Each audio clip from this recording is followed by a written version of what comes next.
We in effect. What? We back. What? We back.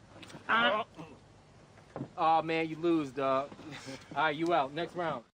We back. Yeah, yo, we back. And you guys are close. It's Ahsoka John O. Ahsoka All right, everyone pose for your photo. There you go. Screen grab. Oh, nice. All right, that's about enough of that. Figured we'd try to break the internet with something really cool. So before we get going, I'm just going to play this little clip.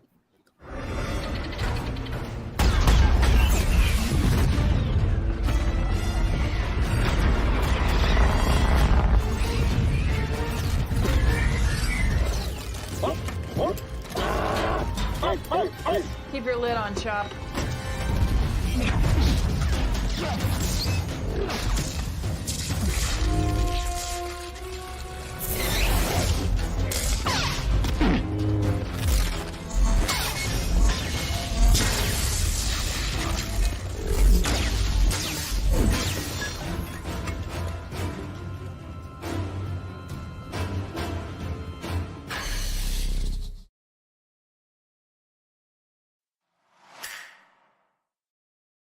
Did you touch my stuff? No, I didn't touch your stuff. Yeah, no, I didn't touch your stuff. That was released. You did. That was released, I believe, 24 hours before the premiere. So like a day or a day and a half ago, 2 days ago. But correct me if I'm wrong. Was that not probably the best scene in the hour and 40 minutes that we got in the two part? No, the opening scene when they're on the bridge of the Mon Calamari cruiser. I was in there in the Calamari seat with the Mon Calamari control panel. I was like, yes, this is Star Wars. There's the two battles or the three battles with the lightsabers were definitely standouts. But I just thought that one was a good scene. That was when fun. I saw it a couple days ago, I'm like, oh, cool. If there's more of that, then I'm gonna rock and roll on this Ahsoka show. And I like the back and forth with Hera and Chopper.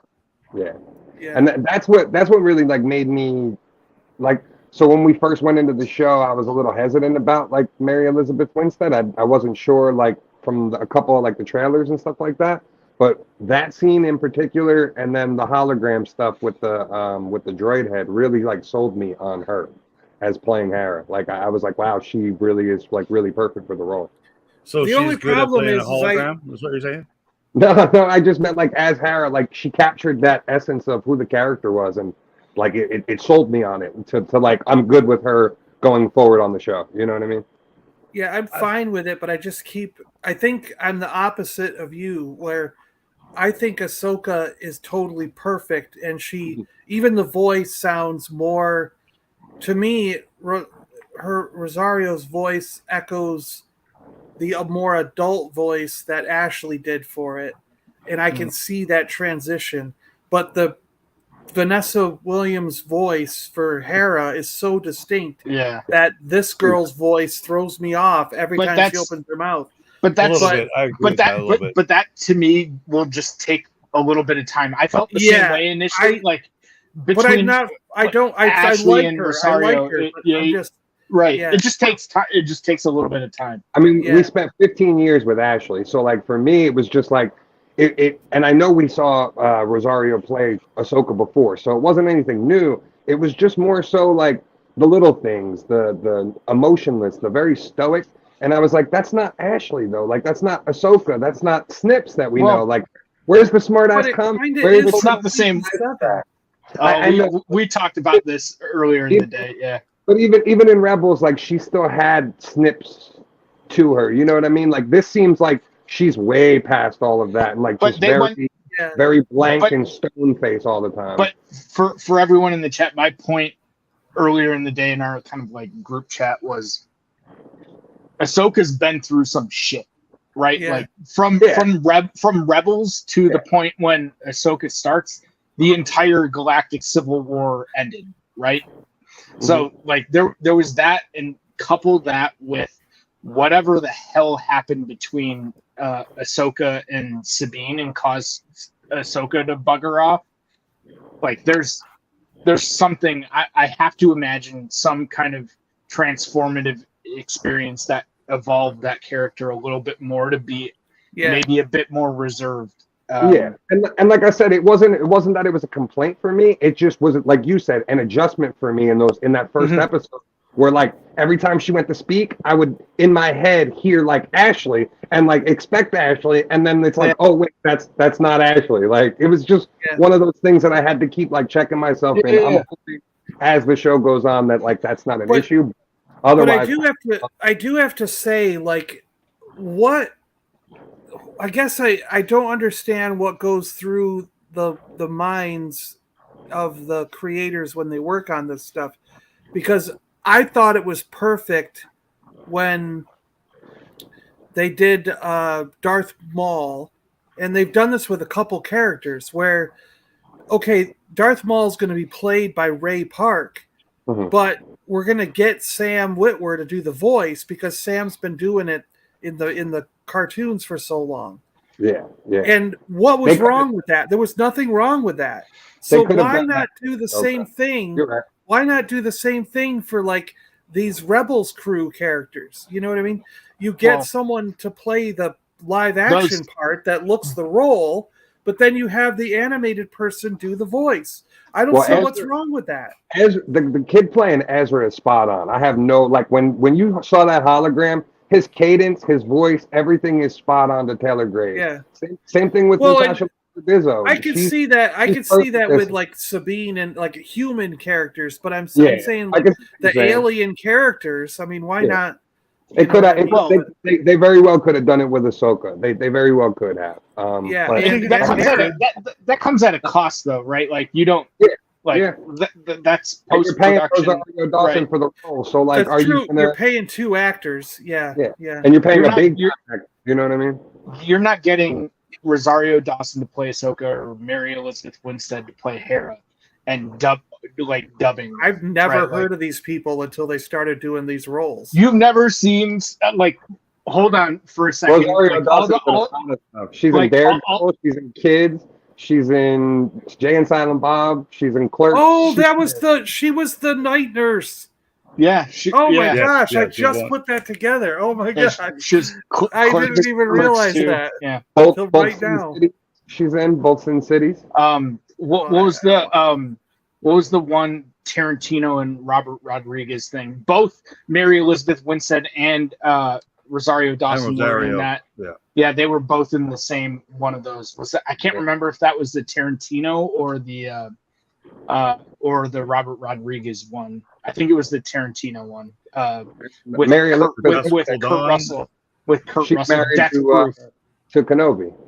She's married to Ian McGregor. Yeah, but Mary Elizabeth Winstead, she was in what was it with the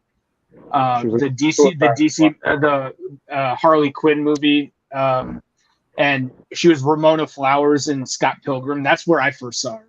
Okay. Yeah, Scott Pilgrim was her big breakout. See, for the difference between the voice actors and the actual live actors playing them in this show. I think there's going to be a little bit of that transition for the characters that are completely different. And, that's not the first thing I noticed with Hera. The first thing I noticed with Hera is that her acting skills weren't as strong as most other people's acting skills, period. And so that stood out to me. She looked good. Like the costumes were all the great different colors and stuff like that. I don't think they all fit correctly. So I think there was a little lack in the costume overall, but from cartoon to live action, they nailed it. They got the looks and the colors, the haircuts, you have it, the ships. First time seeing some of these ships, including Ahsoka's, I believe. But I do like the idea that we can see this cartoon to live action when we don't know in advance what it's going to be, like because we didn't see it in the trailer. So there was a lot of things we didn't see in the trailer that did pop up in this first two episodes, including a couple of cameos that might mean more to some of you than me, because I still don't know who some of them are, but I know they were there because Yeah, because he's already Ryder Azadi.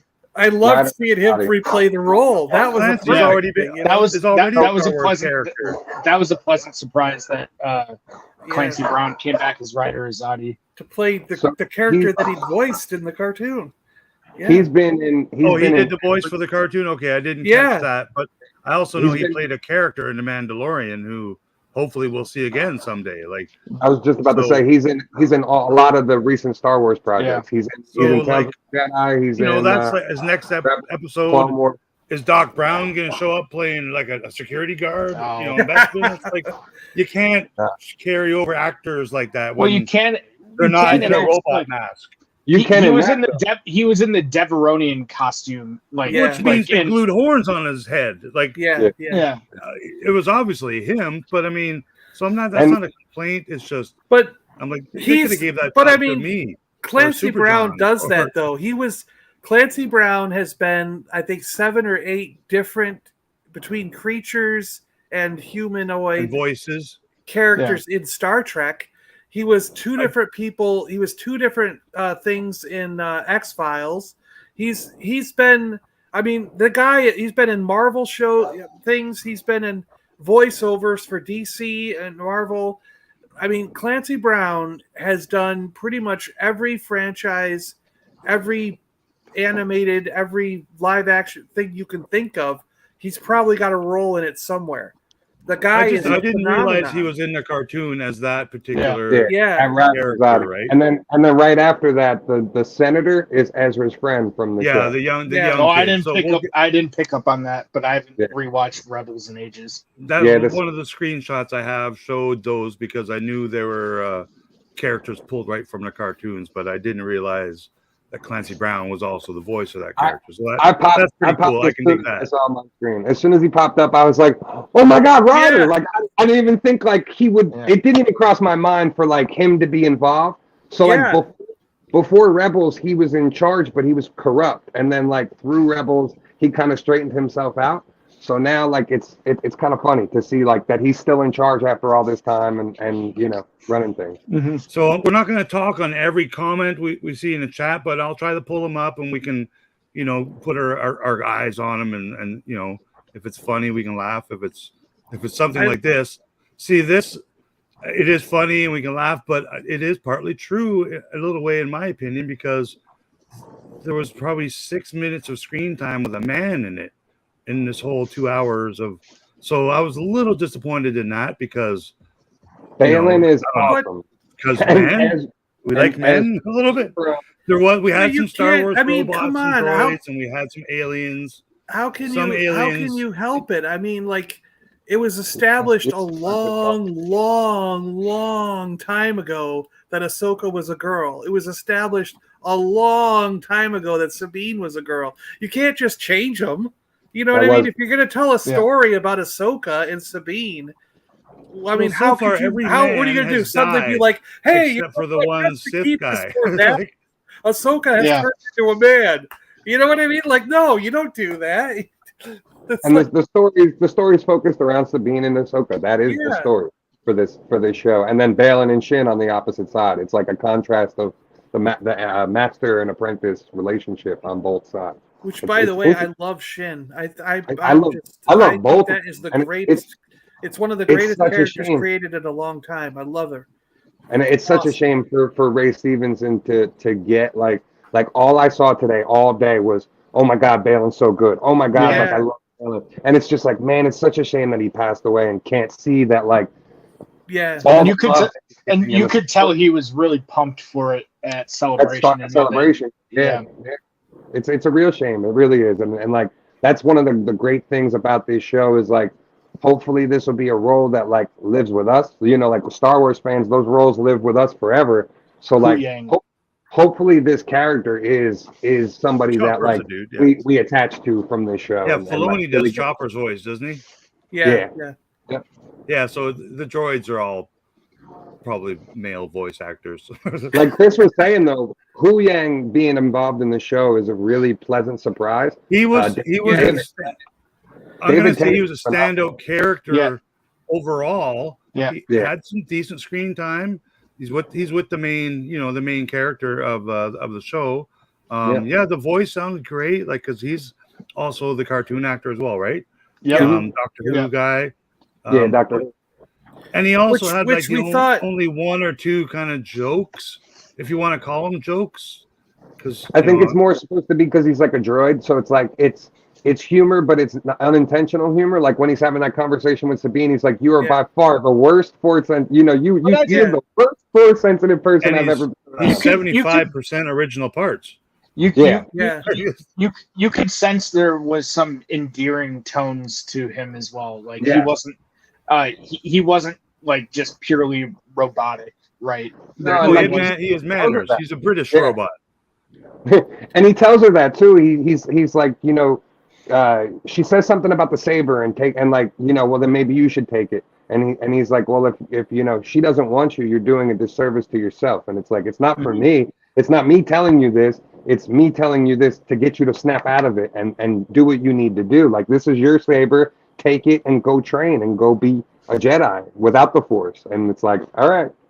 I like it. Just because this got brought up in the chat, what she, we'll get to the scene here, but she does cut her ponytail off. I'm talking Sabine here. Spoiler. With the vibro knife. So if you see her holding the knife, like the blade is like, so in Star Wars lore, I think all knives are vibrating, but so G-Force, calling like a Rambo knife kind of thing. But it does actually vibrate. You can see her. I think there are holding it. I think there are regular knives and regular swords in the Star Wars universe. They created the vibro. They created the vibro knife and the vibro sword. According to West End Games, that's where this came from. The role-playing games way back in the day, those were created so they could withstand a couple of hits against a lightsaber. Yeah, sure. So the vibro blades were basically an ordinary man's way of defending against a lightsaber. However, in the game, if the lightsaber struck it in the right way, or you did it, you hit like 5 or 6 times in the same areas, you could break the lightsaber would of course break the vibro blade. And that's why the dark after what I saw yesterday, I would think I could just cut a lightsaber in half with a stick. I have new rules. There's new rules on lightsabers now, apparently. Let's talk about opening crawl. Was everyone happy to see something like this? I loved it, and I loved that it was red. I love it. Everything about it's great. What were you gonna say, I was just gonna say, just real quick. I'm just waiting to see the Schwartz rings. Oh yeah, tangle up. Yeah. What's he mean? Not canon. The crawl's not canon, or the vibro knife's not canon? Because the vibro knife's been canon since West End Games canonized. I think that's just G-Force protesting it. Yeah. Now this was canon longer than other stuff. And I love like how it was done with the music, how it shifted as they were playing this through. Like, oh man, and it set it up. So everything. We'll move on from the crawl. The crawl was very cool. I hope we didn't see it again in the second episode, so I think it's a one-time thing. I think we're going to see it again. But something like this, I think, was really critical for thinking about people like Vern, who never watched Rebels, and these are basically cartoon characters brought to live action. It kind of sets the stage for And like my mother, there's a few scenes with dialogue where I think it was all Ahsoka, but she kind of tells a little story. A good 1-minute dialogue explaining why this is happening to this. Here's a name, here's a planet, here's a place. And it's like, oh, well, if you didn't know, now everyone knows it. Or you can read it in the subtitles, which we'll see in some of the screenshots too. Sorry, what were you saying, John?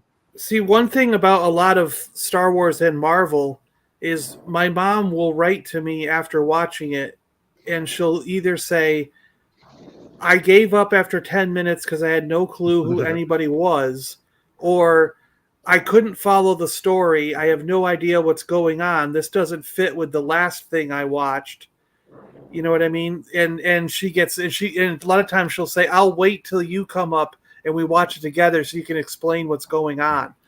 With this show, it makes sense. With this show, she watched both episodes, and then this morning sent me a text saying, "I loved that Star Wars. That was Star Wars." She goes, "Now this is Star Wars," is what something like that. What she said, and she didn't give up. She watched I'm like, "You watched the whole thing?" And she's like, "Yeah, start to finish. I loved it." And I was like, so she.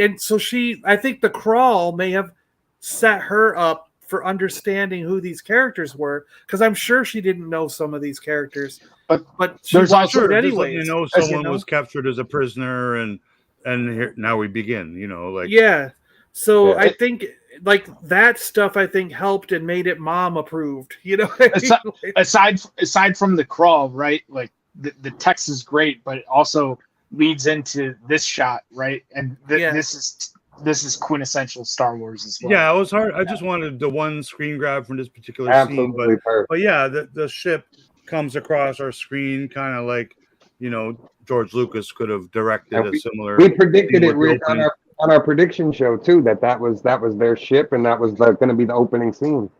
Yeah, so it's interesting that it is like a familiar ship. I don't know if we've seen these exact. No, we haven't seen that class.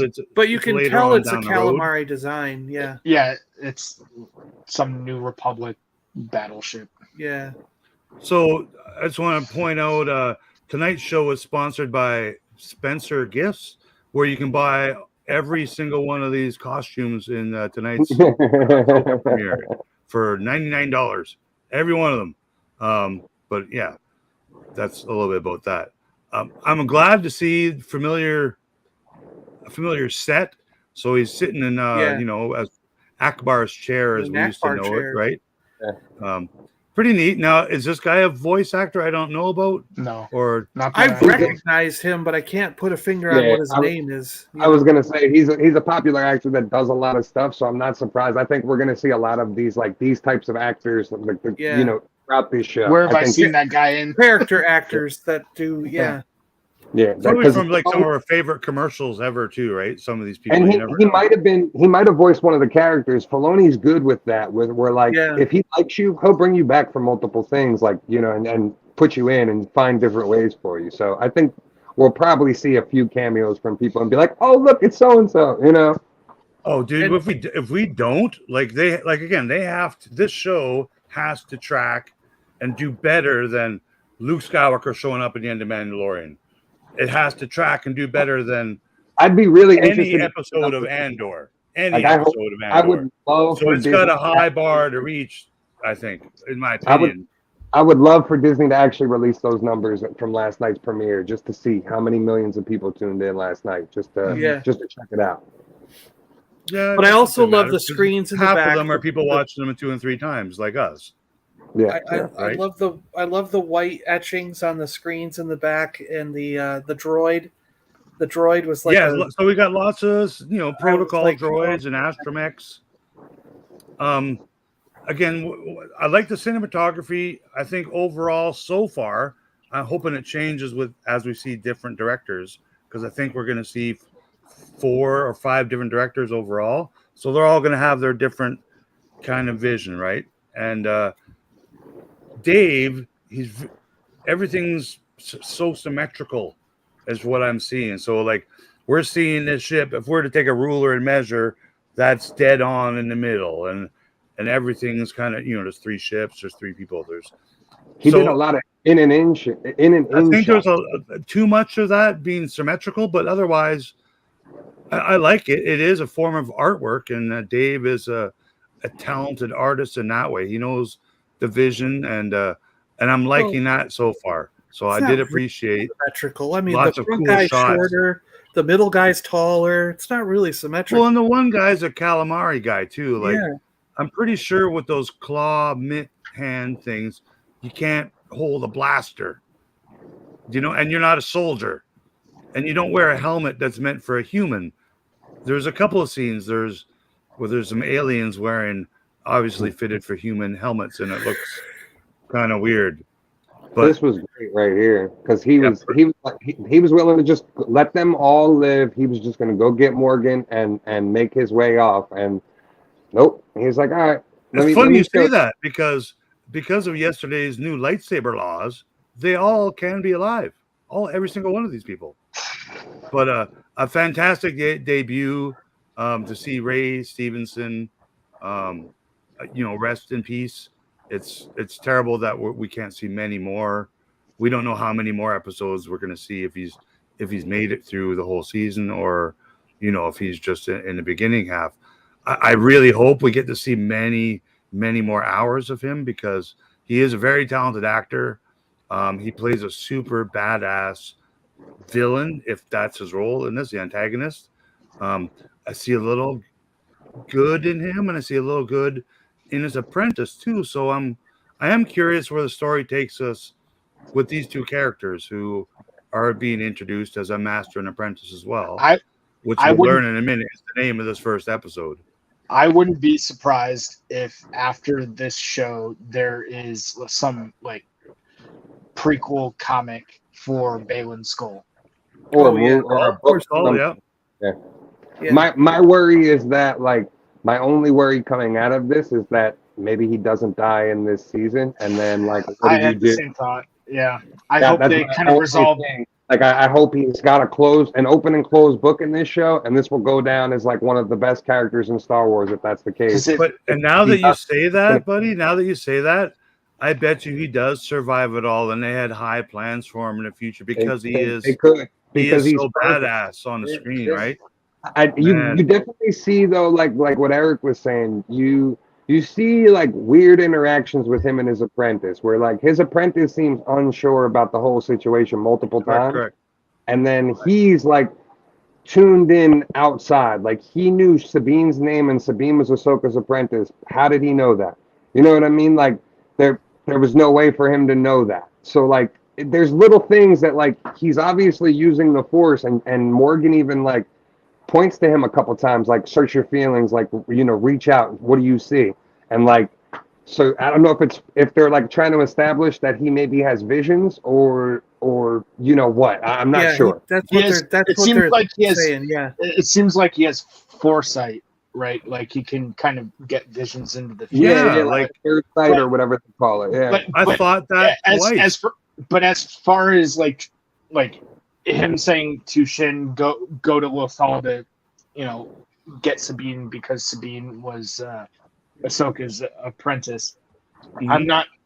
I'm not sure that's because he had like I have to imagine that just came out of whatever kind of like Imperial intelligence that they have access to, because they were with Morgan Elsbeth, who was like with Thrawn at some point before Thrawn it's possible. I just thought that was a reach. Yeah. Like, how would he even know that she's on Lothal, that she's Ahsoka's apprentice? It was just a weird, like, it almost kind of hinted at, like, does he have something we don't know? You know what I mean? Like, is he, or are they tapping into something else? To me, I thought they explained it by saying that he's having those visions. You know what I mean? I think that was more.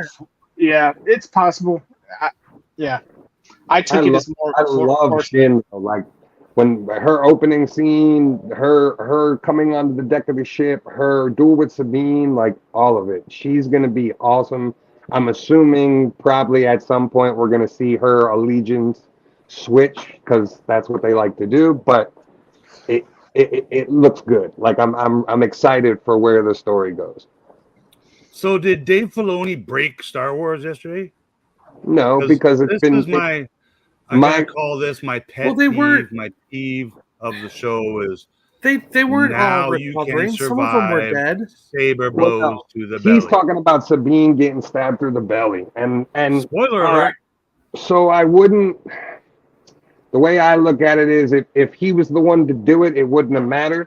The fact that we've seen it happen now in 3 back-to-back shows is kind of what puts the like, oh, again. And I knew as soon as I saw it happen, I was like, Rick's going to complain about her getting stabbed in the. See, I don't know where else it happened besides Qui-Gon Jinn. It happened in Darth Maul got chopped in half. No, but Darth Maul, on the second time he died, got stabbed in the belly. Twice in Kenobi. And he actually died. So I thought in the belly meant death. Kind of like this here. This is more in the chest area. Yeah, that's right. But why does it matter? Like if you got 2 1D robots, she got hit more like in it wasn't in like a main organ area. It was over. And if you get them in a back to tank, you know, But the organs can be replaced with parts on Fennec Tatooine Shan. now. Fennec Shan. Yeah. Fennec Shan's an example. But you know what I thought. You know what I thought of Qui-Gon. So I'm just a little bitter because it kind of ruins the actual prequels. Like 7 years worth of movies and content and all those characters and their backstories. It just kind of throws that in the garbage disposal. Filoni saying "fuck George" and Qui-Gon. No, because you have to look at it this way, though. Qui-Gon had to die for the story to happen. If Qui-Gon lives, Anakin never turns, and Filoni said that multiple times.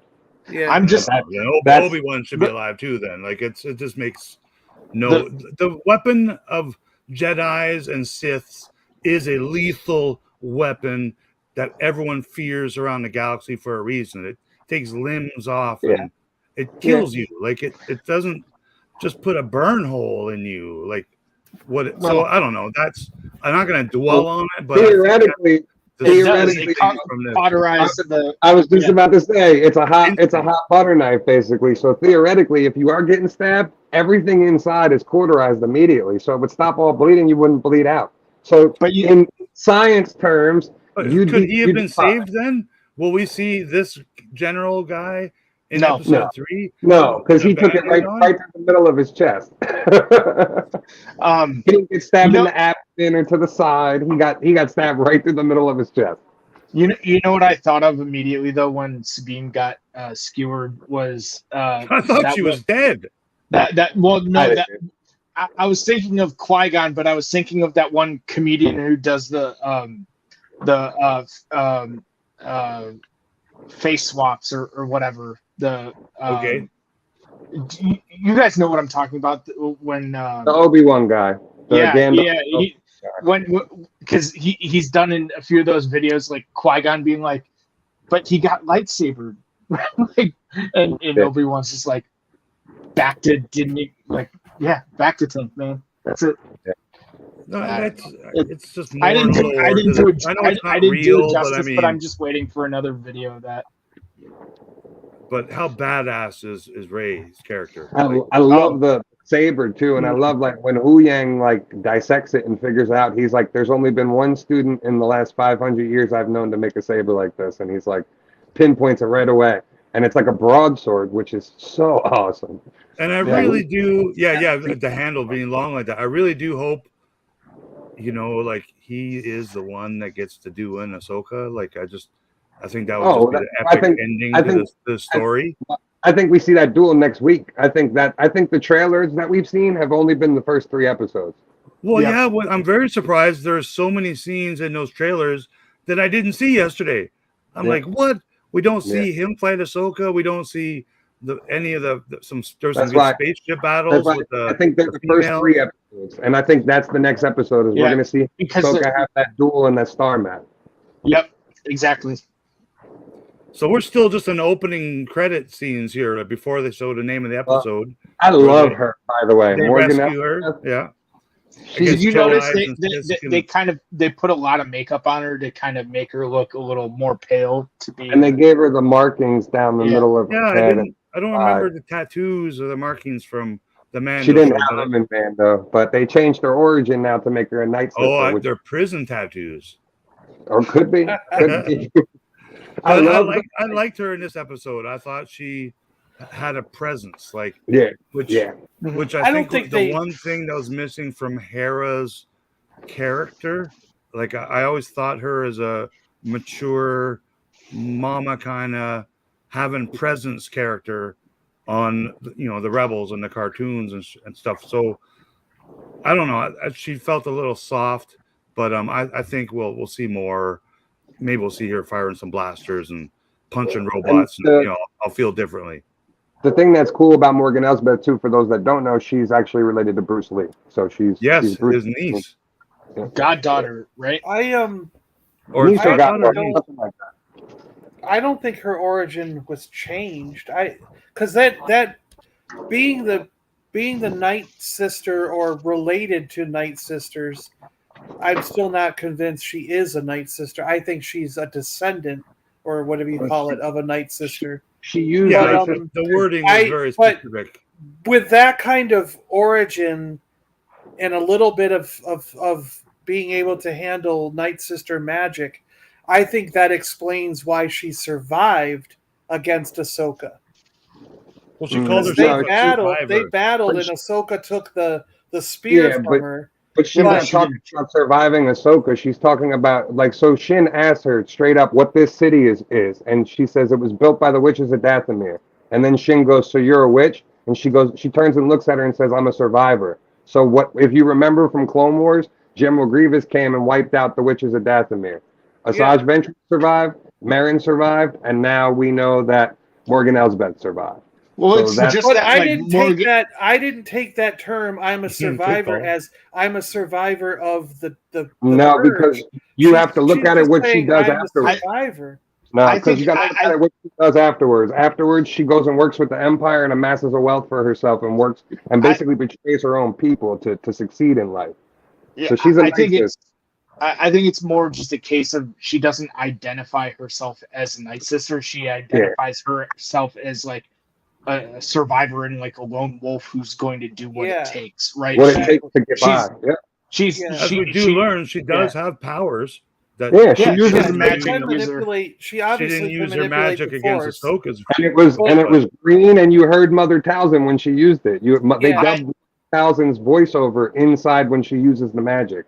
I didn't pick that up, but I only went through one viewing so far. Yeah, she does. When she activates the star map, you see the green flame underneath her hand, and you hear Mother Talzin's like the remember like when in Clone Wars when Mother Talzin would use her magic, you'd hear almost like the triple and quadruple voiceovers of like the different pitched voices.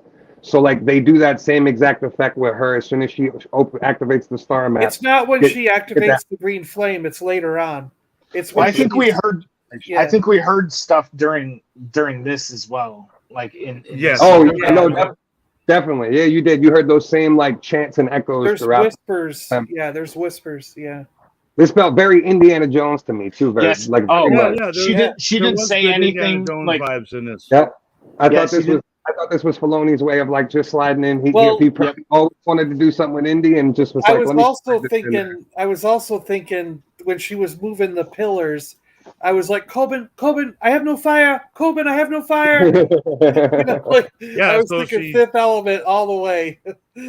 She, Shinsu knives, a circle in the ground and finds her way down in the ground to, like the last Temple of Doom kind of idea where she's got to solve these three Rubik's Cube pillars, which is kind of neat. Like this wasn't spoiled to me. Like I didn't know this was coming. Like we hear lots of stories of, Jedi temples and ancient temples and things like that, but we've never seen them really go in and, solve some riddles and, do some Indiana Jones kind of, astrological stuff, whatever you want to call it, archaeology. But we haven't seen a Dathomir like temple that wasn't dark and shrouded in like mist. You know what I mean? Like we've only seen Dathomir itself. So like to know that they have temples other places is interesting to find out. Which they're calling, thousands and thousands of years old too, right? So maybe this is an exact location we will see in like the Acolyte or could be whatever the new High Republic movie or whatever they do in the future kind of thing when it's brand new and those statues aren't destroyed and stuff. It's interesting. It's probably going to be a familiar place that I'm not familiar with yet, but will become. I was going to say, I think this is all so like in the grand scheme of things, I'm starting to have the anticipation that this connects with the Zepho from Fallen Order. And like these markings and stuff and a lot of the symbolism are the same markings from Fallen Order. If you match them up, they're exact. So, I need to ask something because I only went through one viewing on this, but just the map that she gets from this room, they're saying that that's the map to Thrawn, but is it really like the map to Thrawn if the like witches of Dathomir placed this like however long ago? No, it's just a map to like where he's likely It's a map. It's a map to where they are. So Balin talks about like it being a tale, a fairy tale. You're right. And Yeah.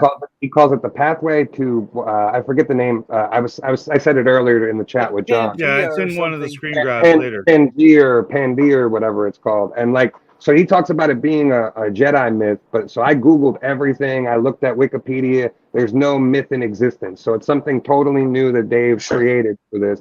But that's the assumption is that map, basically the Night Sisters had a map to get to this other universe.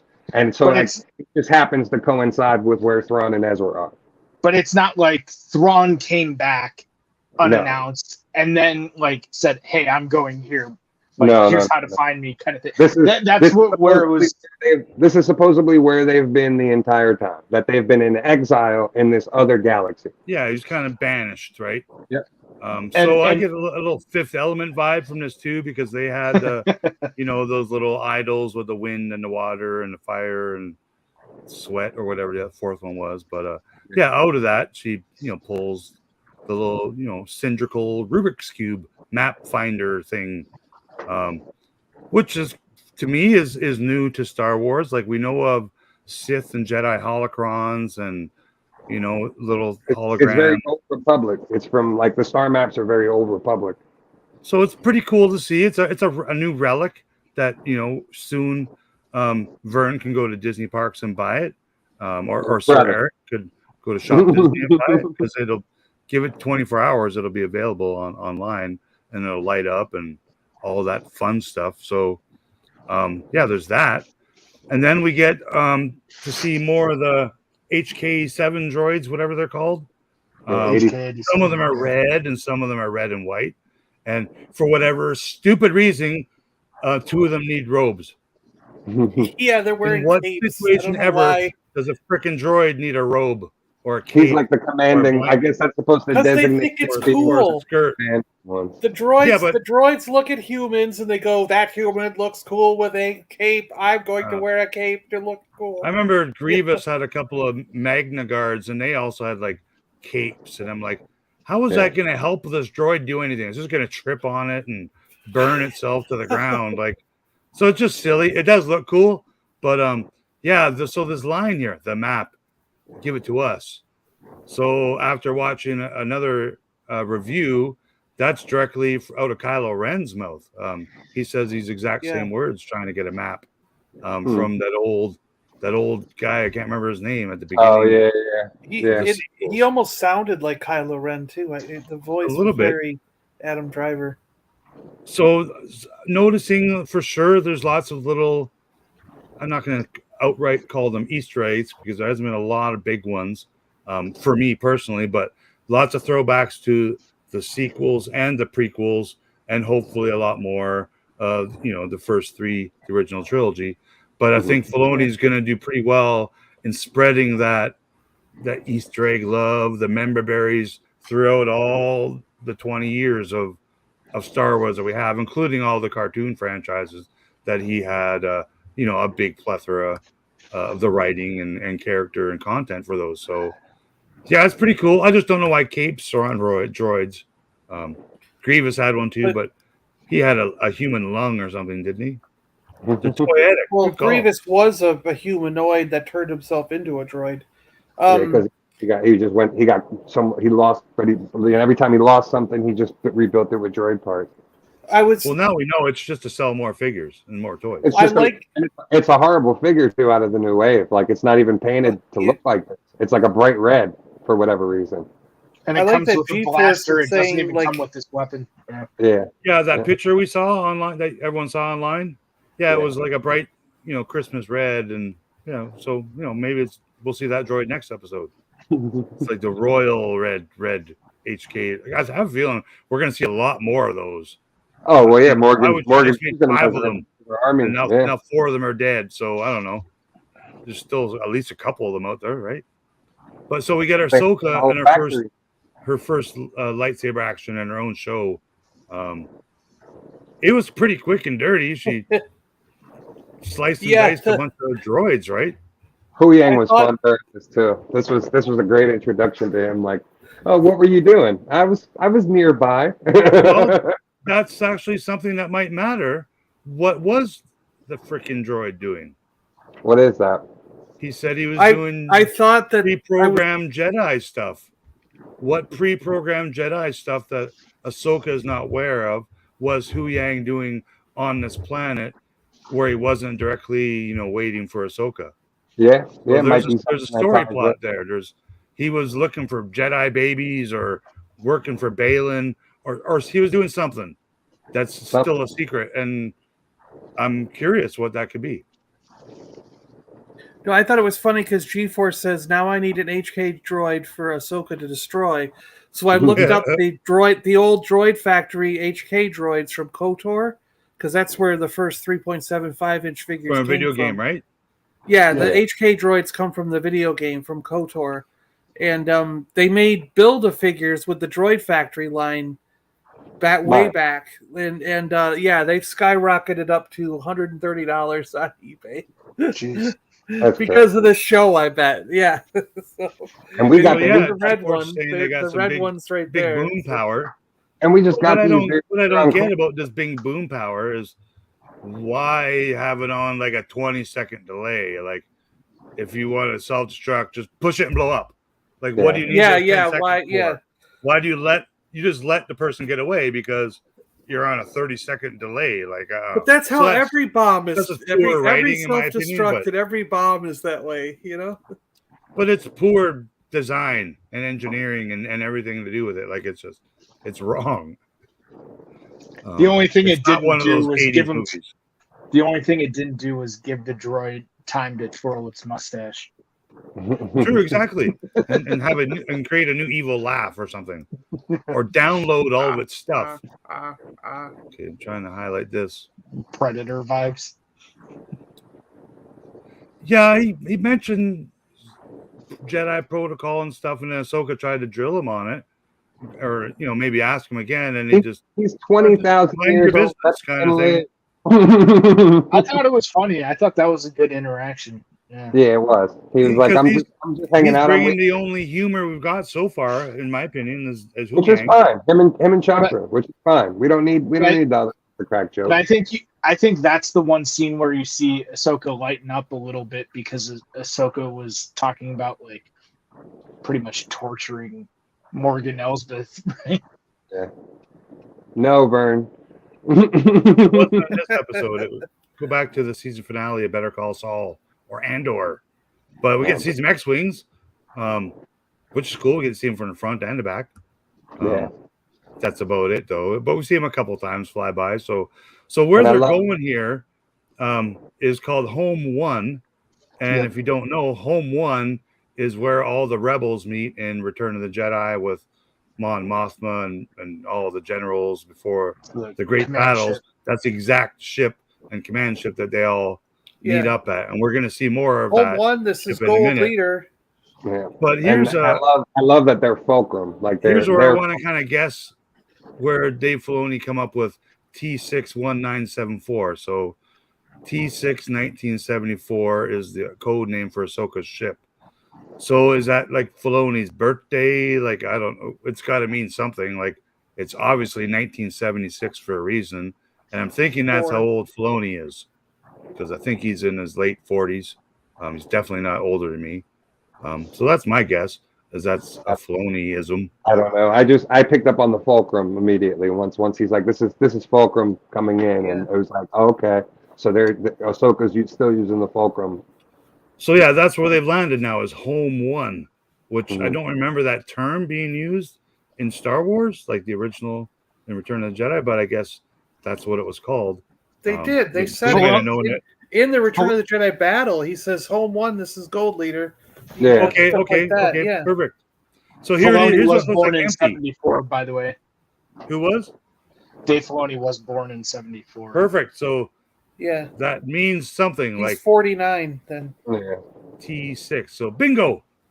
Yeah. June 7th, I guess, is his birthday. So I don't know where the T6 came from, but I'm sure there's some meaning. It's June. T6 is June, 6 months. Oh, I just don't know what the T means. But interesting. And nonetheless, I kind of knew it was, if it's his baby, his number one character and his his pride and joy and stuff like that. It's, of course, he's going to throw in that kind of personal Easter egg for us all to guess at. But I thought it was cool, and I knew it meant something. So yeah, here's that briefing room, if you want to call it that, empty. So like without Han Solo said, I'll lead the battle, and it's pretty cool, I thought. Yeah, nice little touch. Oh, You can see here the Death Star orbiting the first moon of Endor. But again, all these costumes, if you see Dino's latest video, you can buy them all at Spencer Gifts. They're all available now. That's where the costuming department at Lucasfilm got them from. Well, and those little things are cough drops. Like I get those. The nice Purina cough Dogchild drops. logo. But she looked good. I thought, they looked good, man. I'm not gonna knock them too much more, but well, that's I hair. don't know. It That's seemed like all Hera's the outfit costumes that were she- very loose. They weren't fitted. Hera wears this in Star Wars Squadrons, the video game. Yeah. She looked great. She's a fine looking woman. Don't get me wrong. Like all of these female actresses that this show is about are great looking characters, and they pull off these costumes and these characters very well. But I hope we get to see more sides to their characters' personality, including especially Hera. Like I think we got a big chunk of Sabine so far. We've got a lot of her personality. She's got a little bit of badass in her. She's stealing that little map. She's missing the ceremonies. She's doing her own thing. Like she's also smoking the doobies and drinking the beers behind the barn and stuff too. Like she probably got some tattoos, and she's got the rock and roll music going. So we're learning a lot about her, and I'm digging her character. So I just hope the other characters have as much. I don't think Hera's involved as much as a lot of people assume. I don't think a majority of the Rebels crew is involved as much as people assume. Definitely not yet. Like even Chopper, like we get a couple of rah-rahs and a couple of strong flexes, and now droids, they throw homing devices like in space with their hands. So that's kind of new to me. Like I don't know. We'll get to that when we get to that. But yeah, here's the celebration that Sabine missed. With the cameos of these there's one fine actor. Yeah, and Ryder. I like the cameo of the camera droids from the Senate building. Yeah, the little flying droids there. Yeah. So we get a Greedo. I can't remember that one alien. The goat guy. The goat guy. Yeah, and he was in the cartoon. This young guy was a young guy in the cartoons as well, right? Yeah, the goat guy was too. The goat guy was. So was the goat looking dude or whatever, the alien there. And now they're all senators because time has passed, of course, right? Yeah. And they took back Clancy Brown, that's this actor's name? Yeah. Yes. Yeah, and he's been in Star Wars. I like him. For a lot of different projects now. He, like I said, Tales of the Jedi, Clone Wars, Rebels, all of it. So cool. I just think it's weird that he's one of the lucky few that gets to play more than one Star Wars character, potentially have multiple action figures of himself, and I don't know, it's kind of cool bragging rights if you ask me. I don't think we're gonna see like Mark Hamill play another. Well, I guess he has voiced robots and stuff. So he's done a bunch of stuff. Yeah, same thing with Warwick Davis. They both do a lot of stuff. Yeah, I'm digging Sabine, man. I think her character's just got the best look. The best. I like the way they did the mural too. I like that it's like it's in the city as like a monument type thing. Like we never knew that at Rebels. We just thought it was in like the coolest speeder. She's got the cool leather jacket. Well, I like that she painted her speeder too. I want those ships. That's the same. As soon as this scene started and the space rock and roll music will start going, right? I was like, yeah. That's cool. An alien like language. Little punk rock, but it totally reminded me of little kid Captain Kirk from those Star Trek movies. Yeah. Where he's driving that Mustang off the cliff, playing. I just thought that was pretty cool. But this song was in an alien language, though. Yeah, it should have been Beastie Boys Sabotage. I'm saying it right now, which is what the song was in the Star Trek movie. But they should have totally used the same song. That's much better. But it was badass. And speaking of the music, because we already went by, I think we went by the scene, yes, where Balin Skull, if that's the correct pronunciation, went on the rebel ship and rescued the witch. Did you notice his music had piano? Yeah. I didn't really. I wanted to kind of download that clip with the audio, but that's the first time I think I've ever heard solid piano in Star Wars music from the movies and TV shows. I could be wrong, but it worked. But I wonder if we're going to hear that every time we see his character get into like a little duel or something, like how John Williams has little themes for Leia, and Luke and Vader has all their kind of themes. I think there's a lot of that with the Rebels characters too. I don't recognize it as It's the same. It's the same score too, Kiner. He did. But I wonder if that piano theme will be reoccurring as we see his character again, because probably because Sabine's got a theme, Ahsoka's got a theme. They all have like their own. Yeah, like hopefully I'll get to recognize them more as we hear it more and as the episodes roll on. But just one of the cooler scenes in this first episode, I believe. So these are the Z95 headhunters, previously E-wings. Not canon. No, they're not Z95. Universe. These are E-wings. Those are E-wings. Sorry, E-wing fighters. Yeah, they're not Z95s. So I need this toy. This is a cool toy, and that speeder bike. So bring on retro collection toys, please. Well, I got the speeder bikes. We just had to paint one of them. We got that speeder with Ezra in a green version. Tanner style R2D2 in the back of the cool ship. Yeah. And then we got fur babies. Yeah. Lost cats, lost cats. Yeah, Mr. Krabs. Mr. Krabs. Yeah, I think is that its actual name? Like, no, is that the cat's name? No, no.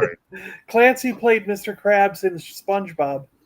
Okay, for 10 bonus Left Coast points, what is the name of Sabine's cat? I don't know. A loaf cat. I don't know. You guys should have known that. It doesn't have a name. She didn't name it. Millennials, come on, man. She named it Cat.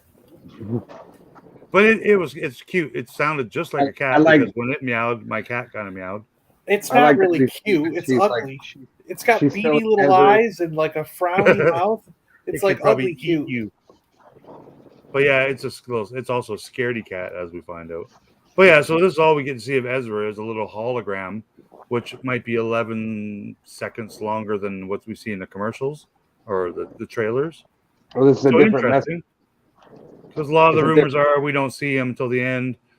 I think that would be kind of a shame if that's the way the story goes, but it may so well be what we get, right? I have a feeling we're going to see a bunch of adventures like the cartoons. I don't think he's secretly Merrick, and I'll get into why later. No, he's not Merrick. He's definitely not Merrick. The moves are a little different for sure. So now they go visit the place Ahsoka's already visited. I don't recall the exact name of the planet, but they blew it up anyway. Yeah. And then this is where she has that interaction where she tells her that this is from the Night Sisters of Dathomir that built it, and then she asks, they have that interaction that we talked about earlier. So Shin is her name, right? Yeah. Shin Hot. And she's got a Padawan braid. See the Padawan braid? She's definitely, Balin's Padawan. She calls him master and whatnot. Very interesting, though, that they don't call the witch master. Like, I guess it's not a respect way in any way. It's just they're like mercenaries. Yeah, they're being paid. Thing. Yeah, they're just paid. That's what Balin says. You've paid us kindly for the help, so we're here. Yeah, and I'm worth it, kind of thing. But here it seems like she's not second guessing, but just questioning She's got a lot of and they're throwing that in her face. So I wonder if that's going to be if she's going to make some crazy decision in the future. That I don't think she trusts Morgan Elsbeth, and then I think that's what we're seeing with this dynamic between the three of them is Balin and Shin have their own agenda. Morgan Elsbeth has her own agenda, but they're using each other to get to Thrawn, and I think that's all what's going to backfire. I don't think Balin cares at all about getting to Thrawn. I think he's tired to do it. I think he's looking to power. Well, I think that's what he was hinting at is that I think him looking for Thrawn is more so. That was a dog, right, Eric, and not a ghost? Okay. Yeah, it was one of my dogs. damn, if it was you should have said it was a ghost, and we would have clipped that, and it would have went viral. Whenever you want to do that, just let me know in advance, and we'll not stage it at all. It'll be totally real. But yeah, I'm liking this character. She's only got 11 words out so far, but she freaking killed Sabine, or should have, Well. could have, would have. So I totally thought we were getting a flashback to scene here. They're like little eerie music, and they're zooming in to her moaning and groaning, and then no flashback. I was like, damn. Now see, my thought where we were going to get a flashback was where Ahsoka and Hera are having the conversation, and she turns her back and talks about Anakin. I was like, is he going to come on right now? Like, I thought that would have been a good time for a flashback too. So I think we're going to get a couple. Well, Hayden is in waiting because that'll be the Easter egg of the show. If you look at the cast list, Hayden Christensen is in the cast list. Yeah. So what, in the credits of the show? There's going to be not the credits of this episode because he wasn't in it. But I mean, if you look at the cast list on where every like on Wikipedia, on IMDb, on all the different places where they list the cast, they show him. So. Yeah. Well, we're gonna get him some way, shape, or form. Definitely, but maybe in multiple ways too. The bedroom school, we got like several stormtrooper and biker scout helmets, and this is Ezra's house. Ezra's helmets, right? Ezra's house, yeah. Yeah, it's Ezra's helmet. Anti-stormtrooper vandalism everywhere, so it looks cool. It fits, from what we've seen in the animation, right? Yeah. And then Ahsoka arrives with, look what I found. I got this Rubik's Cube and I need your help. I kind of am a little bit questioning, like, how does she open it in this when it requires the Night Sister magic to open in the other place? Like, how does she open it without the Night Sister? They created that thing, and so like they played off the fact that in Rebels Sabine was like good at these types of things. So she, if you remember, she's the one who helps Ezra open the portal between worlds. Then she's also the one who figures out how to close it. So like it was trying to harken back to that, but I see your point, John. There is like a little like loose end there of like, well, she just did it with a machine, but Morgan Elsbeth used the Night Sister magic to actually activate it and activate the star map. So it's a little disparaging, but I get like what they were going for in it. They were just trying to continue that like Sabine special when it comes to, and like you saw it around the thing. Even Ahsoka like takes a look when she goes back in there after the fact of all these different devices and things that Sabine's been working on and building to try to find Ezra for all these years. That's what I think they were going for, is that like she's going to have a role to play and find, in deciphering all of this. Yeah, when it came down to it, it didn't look as complicated in the end. Like she matched the symbol. No, but she had to figure it out. Yeah. So like I'm sure Ahsoka could have figured it out, or this robot. Like didn't seem like it was the hardest thing to figure out. But that's one of the questions you can answer. If you could have opened it, would you have came and got me? And Hu Yang's like Ahsoka Good said, point. you would be the one to open it. And so like. That was kind of the way that, inadvertently he won Sabine over by telling her that. Yeah, no, it was a good line by him. It was, kind of to bring her in a little closer. But so, Ahsoka gets Hu Yang to, ID these lightsabers because he's like a lightsaber master. And he's the guy that helps the young Padawans and Jedi create their lightsabers, correct? From the animations? He's got every lightsaber ever created in the history of the Jedi Order in his databank. And then R2 has that information as well because R2 backs him up in Rebels. Yeah, no, so that's quite cool that, this character exists and lucky, I guess, if you happen to have him in your possession or in your employment, whatever you want to call it. But he recognizes them as being made from, classic Jedi recipes that he kind of taught. And then one, he kind of outright called it, right? He kind of knew exactly whose it was. And that was Balin. So he's also a throwback design to KOTOR, in the video game, there's a couple droids that are very similar to him. Oh, is that right? Okay. When he showed up in the cartoon, we were all like, "Oh my gosh, he's like a slightly modified version of what we had in the archival droids that were in KOTOR." So that's why they're saying that's why they're saying he's 20,000 years old, because KOTOR was tens of thousands of years ago, or something like that. There's a droid in Jedi Survivor that came from the High Republic era. You could see the kind of natural evolution of those types of droids that were in service of the Jedi. Archival. I wonder if it's a full-on design from like Doug Chang or a Macquarie concept, or if it's just an original design from one of the more modern employees within the animation studios, because that's when we would have first seen him introduced. But I do like the look of him. You make a cool action figure. Oh yeah, we need it. Yeah, much like us. Who was it? Bo-Katan had that blue kind of droid that lasted 5 minutes before it got blown up. Yeah, that was a fantastic looking droid too. Like, hate to see him go to waste when there's such brilliant designs. I'm convinced. I'm convinced that Dave Filoni blessed us with bringing Hu Yang back and the medical droids so that we could get those in the Black Series, because new media. For sure. Now 2-1D, he's coming in the Black Series. So this is cool. We get to see more Sith probe droid type things, a la Darth Maul, episode 1 kind of vibe. That was the vibe I was too. Yeah, the same. You get the familiar sound effects.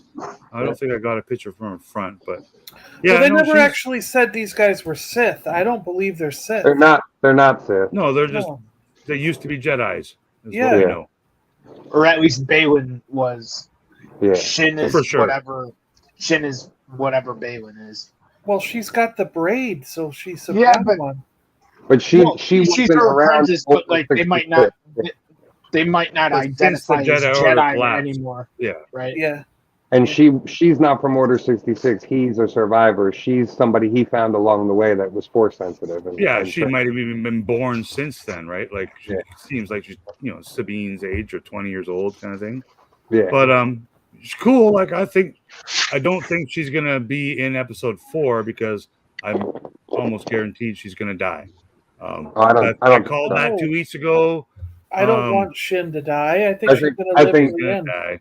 There's other bad guys. There's other bad guys, bad girls. There's other villains for the rest of the series. I'm sure of it. I'm sure there's another super bad villain that we haven't even been teased yet. But here's hologram Hera again.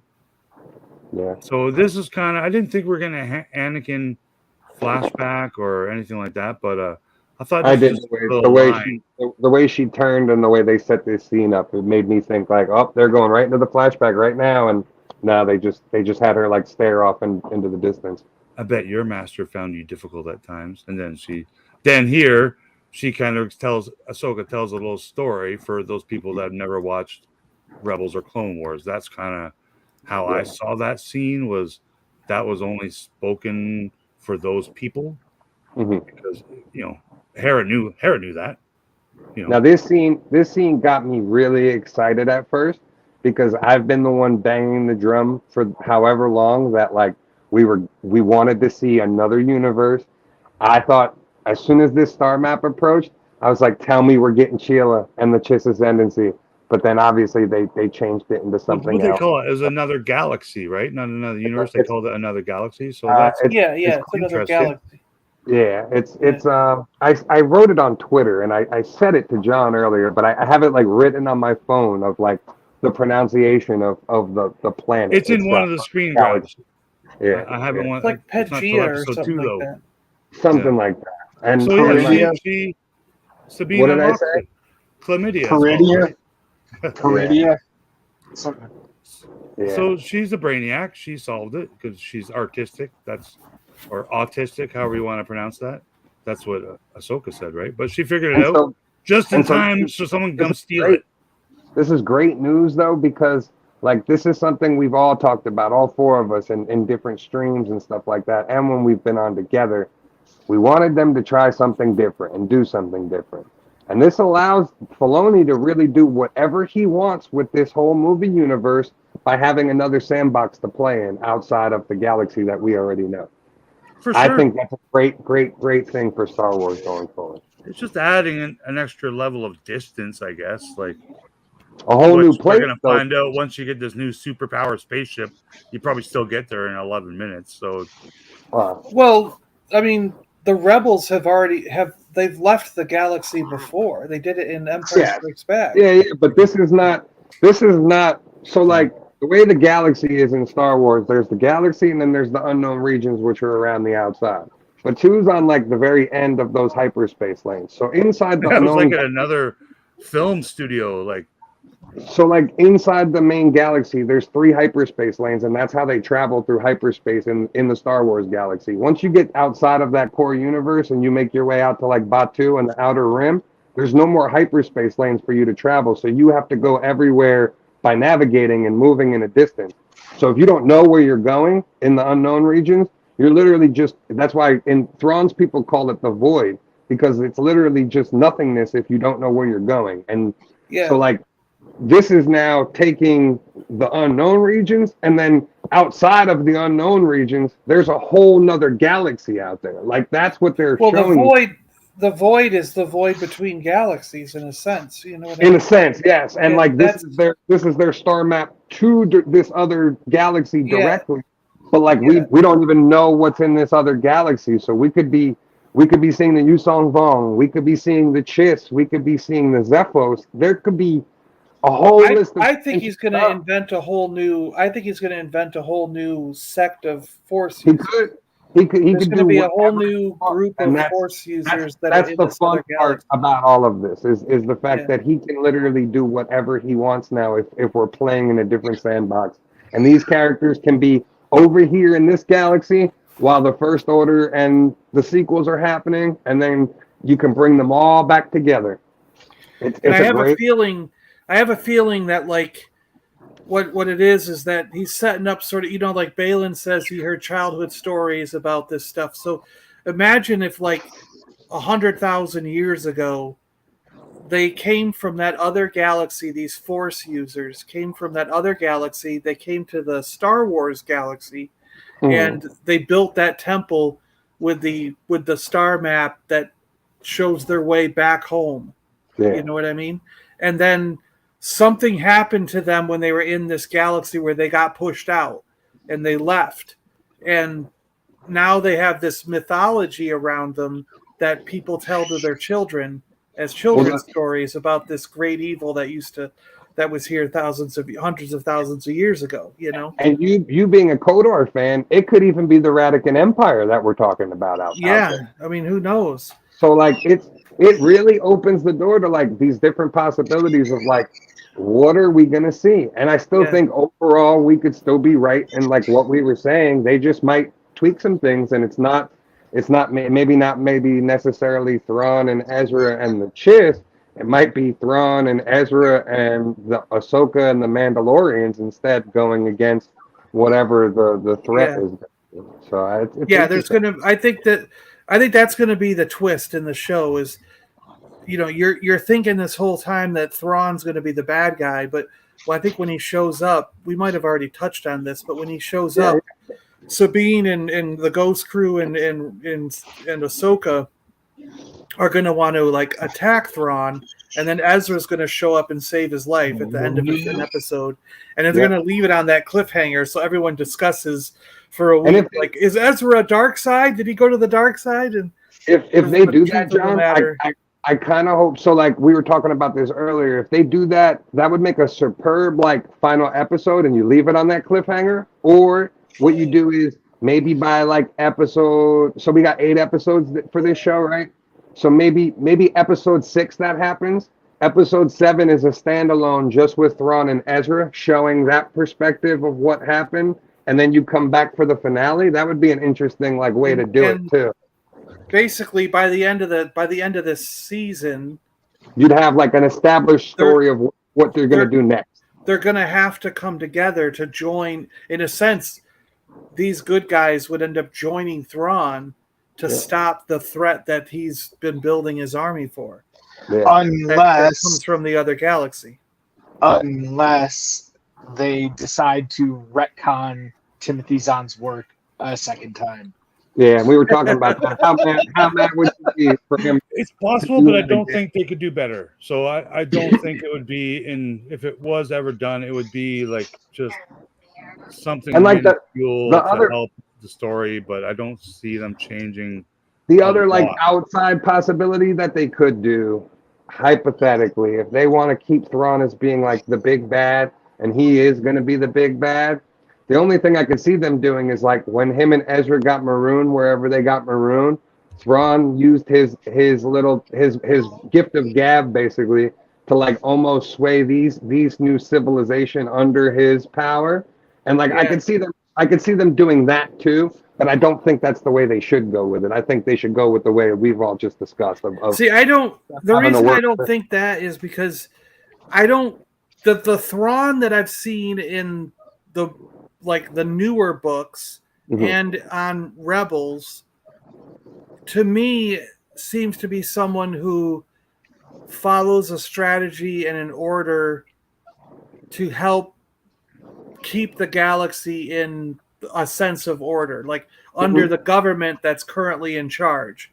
Yeah. So he didn't work for the Empire because he believed in the Emperor and Vader. No. And I don't think that he would oppose the New Republic if he felt it was the legitimate government. Because I don't think he wants to establish his own empire and reestablish the empire as it was. Because that would be like Thrawn has aspirations to be the emperor, and I don't think Thrawn wants to be in charge. I don't think Thrawn wants to be the emperor of the galaxy. He's just trying to rally allies, right? And at the time of when he was, what would have been like during the Clone Wars when he first made contact with the Empire, right? It was the Republic at the time. Anakin. It evolved to be the Empire, and the Empire was the power that could supply and ally with the Chiss Ascendancy to fight off the Grists, right? And that's why he came here, to see if they could be allies or not. Yeah. So I half expect whatever like Podunk Shadow Council ends up like getting back with Thrawn, be like, hey, we're back, like we're here to help. Be like, you don't have shit, like go away, right? Like, or he manipulates them into playing the game. I think that's kind of more the long game with him. It's like, I need your ships, I need your fleet, so I'm gonna pretend that I'm the heir to the Empire, and I'm here because I'm the highest rank that's left. But really, I'm using you to do this, and that's what I think like the big end game is, and that's going to be the big reveal. Like we were saying, is like, oh, Ezra and Thrawn had this all planned out already. This is all part of the plan. Him communing with Morgan Elsbeth too. We didn't talk about that. Like she said, she's been in communication with him, but like we don't know how. So it's like, is Thrawn using Ezra to communicate to her through the Force, or that was my first like thought. I was like, how is I heard that, and I'm thinking, well, how? Unless she's bullshitting them, and that's what I think maybe Shin's is like, she's just full of shit, and she's doing this for her own reasons, and then meanwhile Shin and Balin are like gonna start to see that. That's why I don't think they're like. I think there's Dave obviously said it at Celebration. There's a reason their sabers are orange, not red. They're not fully bled. I don't know if I've learned it, but something I've seen a couple people say now is the reason why they're orange instead of red is because they were originally yellow lightsabers, and the yellow lightsabers bleed orange. Blue and green lightsabers bleed red. That's just something I saw on the YouTubes. Nothing is canon as of yet, so anything we say, we're just guessing. And I think it's more so Dave said to show like that. I personally don't think they're orange. They look red to me. So they're not. I don't know who was the first to say they were orange, but I think they should go to the eye doctor. Dave said it himself that they're orange. He said it himself. They're orange. They're not red. That's not red. There's like a The crack. color you Yeah. see right now, that's a red. That's an orange color right there. Yeah. It's Pantone 185 red. So, what did you guys think about this girl fight? The first time we see Sabine lightsaber battling live action and with long hair. I thought it was good. Well, live action, she used the dark saber. Yeah. Yeah, In live action, we've never seen her in live action. Not in live action. No. But They're duel before, yeah. That's what I Yeah, was we've saying. seen her train in cartoons with dark sabers and lightsabers and sticks, but Yeah. and a helmet. But now we've seen her fight with, her, her long hair and yeah, she died. That's how the episode ended. But you see where she gets stabbed though? They Look, should have actually way ended the off to the episode side. here. It's way off to the side. You got nothing over. That's like an appendix. She should have just turned it a bit and, went, and made sure she died. Like, I don't think so. you Like guys this, can talk about this. I need to get a drink. this was a cool moment because Shin was almost like not toying with her, but like being very strategic in this duel. And then like when the HK droid's like, she sees like the ship coming and the HK droid, she knows like she's got to get the fuck out of there real quick. So she almost like, all right, I got to end this and just like let me take her down because I think she very well could have killed her here. It was that she purposely chose not to. You know what I mean? And then like that kind of comes back into play later in the episode when Balin is even talking about Ahsoka and he's like, it'd be a shame to kill her. There's only so many Jedi left. Like I don't want to kill my own kind. You know what I mean? So it's interesting. Yeah, I thought the same thing. We were talking earlier, and I said that I think that she was kind of just letting Sabine. She was like seeing how much Sabine could do without using the Force. Because clearly Sabine doesn't have the connection to the Force. If she has any connection, it's very small, and or it's going to be something. So she was trying to fight without it. So I think that Shin was just sort of, in a sense, holding back. She just wanted to see how skilled she was. Yeah, feeling her out. Because she was never going to hit her, This fight should have been over way sooner. Yeah, if Shin used the Force, it would have made. I would rather have seen. It wouldn't have made for good TV. Lawn chairs sitting on the patio than this. This I thought was. I think they fucked up with this. This is wrong. You don't get jabbed, stabbed, sliced, poked by a lightsaber, and put a Band-Aid on it and wake up 48 hours later and you're already riding a speeder bike again. So that's wrong. But based on that note, Rick has got a crazy theory. Rick has got a crazy theory. Rick has got a crazy theory. So we've seen in the trailers Sabine battle the lightsaber 2 times. Once she has long hair, this scene, and another time she has short hair, another scene, fighting the same foe. So I'm calling it right now, Sabine will kill this Padawan the next time they duel. So that's my left coast theory. Sabine, because she survived a lightsaber blow, and that gives her the privilege to kill the person who killed her. Or did I think that's not too crazy of a theory. For all of your theories, that's not that. All of my theories are 100% accurate, as you all know. But I think they're going to end up having she's going to end up siding with them when it's all said and done. Yeah, I don't think. I kind of get that feeling too because she's questioning. Questioning. I think something's going to happen to Balin. I think something happens to Balin, and then she bails on Morgan once she realizes something's not right. Yeah, she might have gone in the back to tank. We didn't see it. Maybe they have. Yeah, we just because it's so far in the future.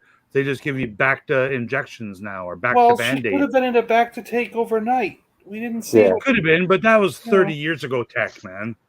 That's old school tech. Now they got back to Band-Aids. Yeah, okay. We still got a whole nother. I liked this fight. I thought it was good. I thought it was important for Sabine's character because before the fight started, she was a little bit too sure of herself. And didn't want anything to do with Ahsoka. Wasn't sure she wanted to get more training. Didn't really want to do anything. And wasn't sure where she fit, and then this sort of puts her in her place. You know what I mean? It's kind of it's. I think it's necessary for her growth as a character. Well, and that's what I was saying earlier about like the duality of the both master and apprentice relationships. You see that like Balin and Shin have a very strong, traditional Jedi Sith, not Jedi Sith, Jedi and apprentice relationship, and Ahsoka and Sabine have a strained, tenuous one, and it's like this is back to the basics now for both of them, where like Sabine and Ahsoka have to learn how to be master and apprentice with one another, and that's the struggle for both of them throughout this whole show, I think. And I think by the time we get to the end, we're gonna have like an actual. That's why I'm saying don't discount the possibility of Sabine using the Force later on. Oh no, that's how she'll defeat her foe. That might be where like she finally turns it on. Guaranteed. And that Dave's might be. Like, remember, Dave writes for children, so it's most of the shit. We all should be figuring the shit out because it's written by a guy who writes freaking children's cartoons. So it should be that simple. But I don't know. If other people have input writing, then those are the areas where I think we're going to get swindled. But yeah, I can see that. It adds, Sabine getting stabbed, I don't think adds anything to. It didn't. It was just to kind of get out of the situation. That's it. They could have battled. Yeah. Sabine could have fell down a couple times like she did and obviously lose the battle.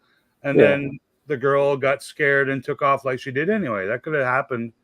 But the way they made it, it was like a cliffhanger at the end of a show where she's down and she's laying there. I'm like, oh shit, she's dead. And we're on episode 1. I'm like, holy shit, all those millennials are going to shit their diapers, man. Like, they're all shitting their diapers right now.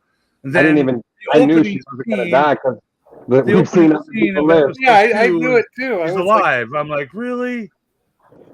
Yeah, I didn't have that hang up because I knew like there was no way. Did you not see she died? The end, so I didn't. And we've seen clips of her later on in the armor. So like up to that point, she hadn't done the armor yet or cut her hair. So it was just like, about the other clips, in the trailer, short hairs, Sabine. But I was just so surprised to see that, and I got this one was one you were showing off last night. If we all can read Arabesh in mirror, we can decipher where Thrawn is. It's not Arabesh though. It's a new one. I went through Arabesh. Thrawn-abish. I went through Dathomir. It's not Dathomir either. It's not. I couldn't find anything for Zephos, but the letters match up. Like the number of letters match up perfectly to that pathway to whatever that Morgan. I'll help you out. Now look it up. You think it was just flipped mirror wise? I guarantee it was mirrored because I watched the trailer and everything was going around in circles. But that's what I'm saying. I don't know if it's flipped, but hey, there you go. I don't know. I thought that was very, very clever, like way to do it with like the Game of Thrones credits. You know what I mean? Like that's what it was. It was essentially the Game of Thrones credit. Oh, she's live. This was fun though. This was a good little scene in the hospital here, and Ahsoka like doing the setup to get back to Ezra's, because she knew that there was an HK that was still waiting for her to come back and everything. You know what I mean? Like that was a great way to kind of set up the beginning of that second episode. Yeah, again, I'm just surprised. Like you get stabbed by a lightsaber in the belly. Like you have important organs there, maybe not your heart or where your batteries are, but I mean, I don't know how many days have gone by. Like 1 day, and she's already healed. I don't know. It could have been a week. How do we know? It could have been. It could have been 11 years, but I don't think it was. I don't think a day went by. Well, no, but I think it's the story here. I don't think months went by. Look at it this way, Rick. They're preventing war, so they're in a rush. Reva got stabbed twice through the chest by Vader, and then made it from Jabim all the way to Tatooine in the same episode. So like that is 10 times worse than this. Who got stabbed twice? Reva. She got stabbed twice in Obi-Wan by Vader. Correct. That, you And, know. and then hopped on a ship and then went to Tatooine from Jabim and made it there before Without medical attention at all. before Obi-Wan even made it out of the planet's orbit. So if you had problems with this, then you got a real beef with Kenobi. Because this, they actually flushed it out and showed you that, hey, she got medical attention, she got back to, and she was fine. Yeah, because now that you bring it up, like Reva got zero medical attention from anyone or anything, None. unless there's like medical robots on her ship or something. And like, then she makes it to Tatooine before Kenobi even gets out of the atmosphere of Jabin. So yeah, that's a good call. Like that's that's was 10 live times worse action. than this. Yeah. Yeah, interesting. So we get 2-1B or like his sister or brother at least. That was pretty cool. Yeah. Another location. I didn't write down a lot of these locations, but we do get some. It's something we with do a get some like, locations. something with C, like SEA, something like that. But because of the water, I like C. Well, it has some water, some rocks, some red trees. So it's we're getting all these different And climates. this is where it's a little darker. Everything's been bright so far, so it was a nice change of scenery in a way. This is where those two duels are going to happen. This is where Sabine's going to duel Shin and Balin's going to duel. I think so. It looks that way, but they set up stage lights when they fight, which I'm still need to figure out why lights are set up, because they're not set up in this episode. Yeah, there's no stagecraft lights, so I don't get that. So this is the name of part 2. So they're not chapters, they're not episodes, they're parts. So Dave has to be different again, changing the name of the episodes, or sorry, the parts. That's why I was asking you, what does a samurai movie like usually refer to these as? And you and me were talking about that. And so like wrong. That's what I was thinking in my head of like whatever a samurai movie refers to them as, that's what he's going to use, because this is essentially like a samurai story. But maybe even because I'm not SMRT, I don't get this title even after watching the episode a couple of times. Trouble. Yeah, because not a term I'm familiar with. The witches of Dathomir, witches toil and trouble. Yeah, it's a witchy thing. There was that rhyme. The witch rhyme where I don't practice witch rhymes. The cauldrons and the thing that boils and bubbles, and the witches toil and trouble. Okay, so now that you sing, we're all not cursed right now, are about we? Witches. Did you just curse us all, John? Damn. I think it's from Macbeth, Shakespeare. Yeah. Okay. Was that the Shakespeare? Okay. I've just been educated. So Ahsoka goes back to the apartment complex here, high in the sky, and she seems to know that there's still a droid hanging around. Well, I was hoping you'd get that. Like, I know math, but I don't know how Ahsoka knows that they travel in. She said I was hoping you would still be here. Yeah. Yeah, but it's just kind of weird that she would even think you that. would be here. And I love this too, how like they decided to re-engineer the head and the memory and like that was cool. That was a cool like a little way of trying to do things and showing it made it seem like Ahsoka only went back there to get the head of one of these droids. Yep. Yes. Yeah. Otherwise, she had no reason to go back there. Yeah. Yeah. But how did she know there'd be a droid there? That's where I'm getting at. Because Sabine said that she disabled one. And she said there were two. Has been up against these. Yeah, Ahsoka's been up against these HKs before with Morgan, so I'm sure she's got them pretty much scouted. Yeah, so Ahsoka asked her how many. She's like 2. 1 got away and I killed one. Yeah. Right? So where's the third one come from? This is the one that got away with the plans, with the map. So it's not there. Yeah. It got away. The one that she killed should be killed. But she didn't really destroy it. She shot it like in the foot. Because lightsabers don't kill robots either now. Like that's where I'm getting. She sliced it up with a lightsaber. She didn't. No, she shot it. Oh no, that's right. She got blasters. Yeah, and just shot it through the leg, like Eric said. It was so like the lightsaber for the lightsaber duel. Okay, that's so probably blasters weren't enough. Yeah, I guess they're really tough droids, right? Well, he couldn't crawl away. He was stuck there. He couldn't crawl away. And they said that in the next scene, like when they start doing the test on the droid, they said like they have programming to override themselves so they can keep going even if they lose limbs or get seriously injured. Yeah, she mentions that here. Yeah. So this is the one attempt at a joke. Yeah, I love this though. This was hilarious. And again, it's from the This robot. was funny. I say go It's for not it. an it's not Because an you're attempt. Yeah. That was a successful landing as far as I'm concerned. Yeah, I am too. I've then heard even- much funnier jokes. Even Hera being Even like, when I "No, got no, up to go get ahead, iced tea, go I ahead." heard funnier jokes come out of my fridge. Like, And I don't know, that's how- Huyen being like, well, that's because we're all gonna die in this room, not you. if I was 9 years old, maybe I would have laughed out loud, but I thought it was that because was- you're a hologram. Again, this was where you started to see Hera in these scenes right here. This is where like you saw the Hera we know coming out of Mary Elizabeth Winstead. Lots of hologram of her in this episode.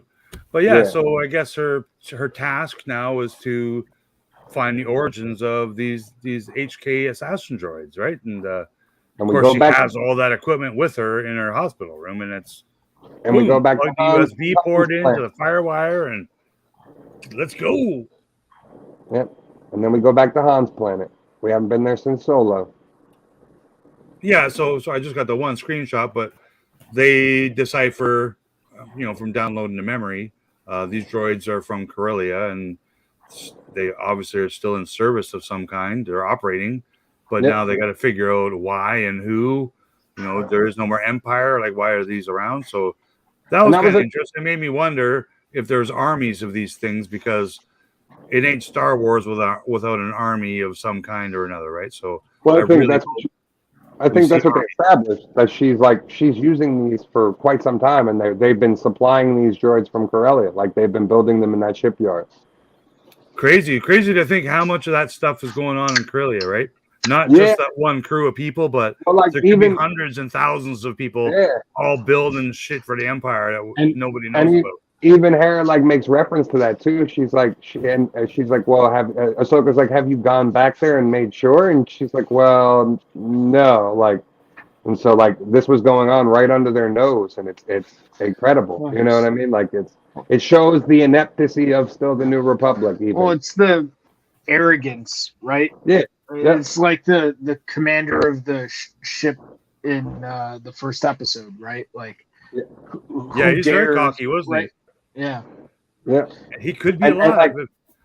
And like Ahsoka said, it's not due to loyalty to the Empire. It's due to they don't want to give up the money they're making, which is very real life right now as to what's going on in the world. So I thought that was a nice little touch, again, weaving Star Wars and reality together in those aspects of this is something that we're actually dealing with and seeing. So it's it makes sense that it would be going on in Star Wars as well. So we see the Morgan Elsbeth character, the witch, maybe can open up with magic, right? She doesn't need to do the Rubik's Cube like well, it was already set. You see the the design. But Balin didn't open it. Ahsoka didn't open it. Ahsoka couldn't, but Balin could have, I thought, and he just put it down and it did its own little spinorama move and didn't do nothing. So I was kind of wondering, this was really maybe cool. her magic can override, the puzzle area, because I'm under the belief that these night witches created this thing. Well, yeah. Right? So they should be able to decipher it if they created it too, I would think. Yeah. Maybe the languages on there are, night witch language icons or hieroglyphs or whatever they are. And like John was talking earlier, the one question we were having is, so does that mean the Night Sisters are originally from this other universe and then came here? Is maybe that's, or were they just the ones who made contact with this other civilization and then they were the ones who created the star map to get back and forth? You know what I mean? Well, I only know from what's been in the cartoons, unless there's more story to them in comic books and books that I don't know of, but I know of, the handful of episodes from the cartoons, right? Because they're just on Dathomir. That's all we knew. We didn't comes from that storyline, correct? Yep. Yeah. So she was Asajj, a witch of Dathomir, or was she just from there, like Maul was from there? So she would have been a witch of Dathomir, but she was taken because she Enslaved. was force sensitive. Yeah, She was enslaved and then freed. Yeah, and freed by the one Jedi, and then got killed, and she hooked up with Dooku. Dooku, yeah. and then she ends up like in coming full circle in her story and actually becoming like a full-blown Night Sister when it's all said and done. Yeah, because her originally she's from the Clone Wars with Dooku. They didn't like in the Clone Wars. They didn't really explain her origin. She was just the sidekick to Dooku. Like Yeah. She like, was I don't know if she was officially his Padawan or Sith apprentice kind of thing, but she was just there. Like so, we did later learn a little bit more of her origins and stuff. So interesting to see this star map this way. Like, is she reading it differently than Sabine did? Because it didn't do this when Sabine opened it. Yeah. To me, this is just more on her coffee table. To me, this is more just a byproduct of the location. Right? Yeah, this is because what of they're in, the stones and everything. the stones in that little whatever you want to call it temple area or whatever Ruins, projects this other hologram around it. So this we can confirm, even though I might have thought this before, this little dome of lighty things is not the world between worlds or a portal. It's just a map reading rock formation. So the interesting thing though is when you're looking at the star map, here, Paradis. So when you're looking at like the pathway to Paradis and the where that galaxy is, before you see like the straight line leading there, but before it, there's a world between worlds etching around the outside of it. So it almost looks like this whole galaxy could be actually through a portal in the world between worlds. And I saw somebody theorize today that maybe this is the place where the mother, the father, the son, and the sister are actually from. And like that's what Paradis is, and like it would make sense of like the way the Clone Wars episode and the Mortis arc took place of them like being out in space and then waking like almost disappearing off the face of the earth and then coming back, but it was only a split second for them or a couple minutes, and it felt like they were gone for days or weeks at a time. So it is very possible that like that's all connected in some way. So what is it's called the pathway to Paradis, but what is now for whatever reason something just came ahead, the road to rendition. Perdition. Yeah, what is that? What is Road to Perdition? Or it's a movie. Is that from a story? It's a name of a movie? Yeah. I wonder if it just sounds like a simile to this, or so the different way of saying the same thing. And the only thing I thought of that. The only thing I came up with, like when I was looking up Paradis, it's some type of moth. So like that's the one thing that on made Earth it's a moth, yeah. But even just like Googling in general, that's really the only thing that came up. There was nothing tied to Star Wars as far as like I was thinking in my head, maybe there was a tale from the High Republic that they told about it, or something in the old Republic, but it's very it's something totally new. There's no reference. There's nothing on Wikipedia about it. Nothing. So like it's something totally created specifically by Dave for the show. Same with this Eye of Sion, which I'm assuming is that big round interstellar spaceship that they're building to go travel through hyperspace or whatnot. So that's kind of a new thing. We see a little bit of a picture of it. But there's some good dialogue here. Like again, this wasn't not my all-time favorite Star Wars episode for dialogue and good acting chops and storytelling, but I was entertained. I did learn some stuff about these cartoon characters come to life. I'm looking forward to seeing a few more lightsaber battles. These were the first lightsaber battles we've seen in a long time, like since the sequels. We have not seen lightsaber battles since the sequels.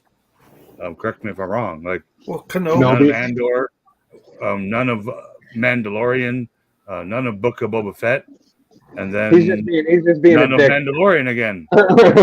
So we haven't seen lightsabers in many years. So it's Kenobi. I hope we see more. Kenobi was last year. Kenobi doesn't really count. I know you don't like. I bet Kenobi. you Disney Plus takes I that like down Kenobi. like they take Willow down. Nah. I hope if anything they put up the My edit. bad. I did forget the Kenobi show. Yeah.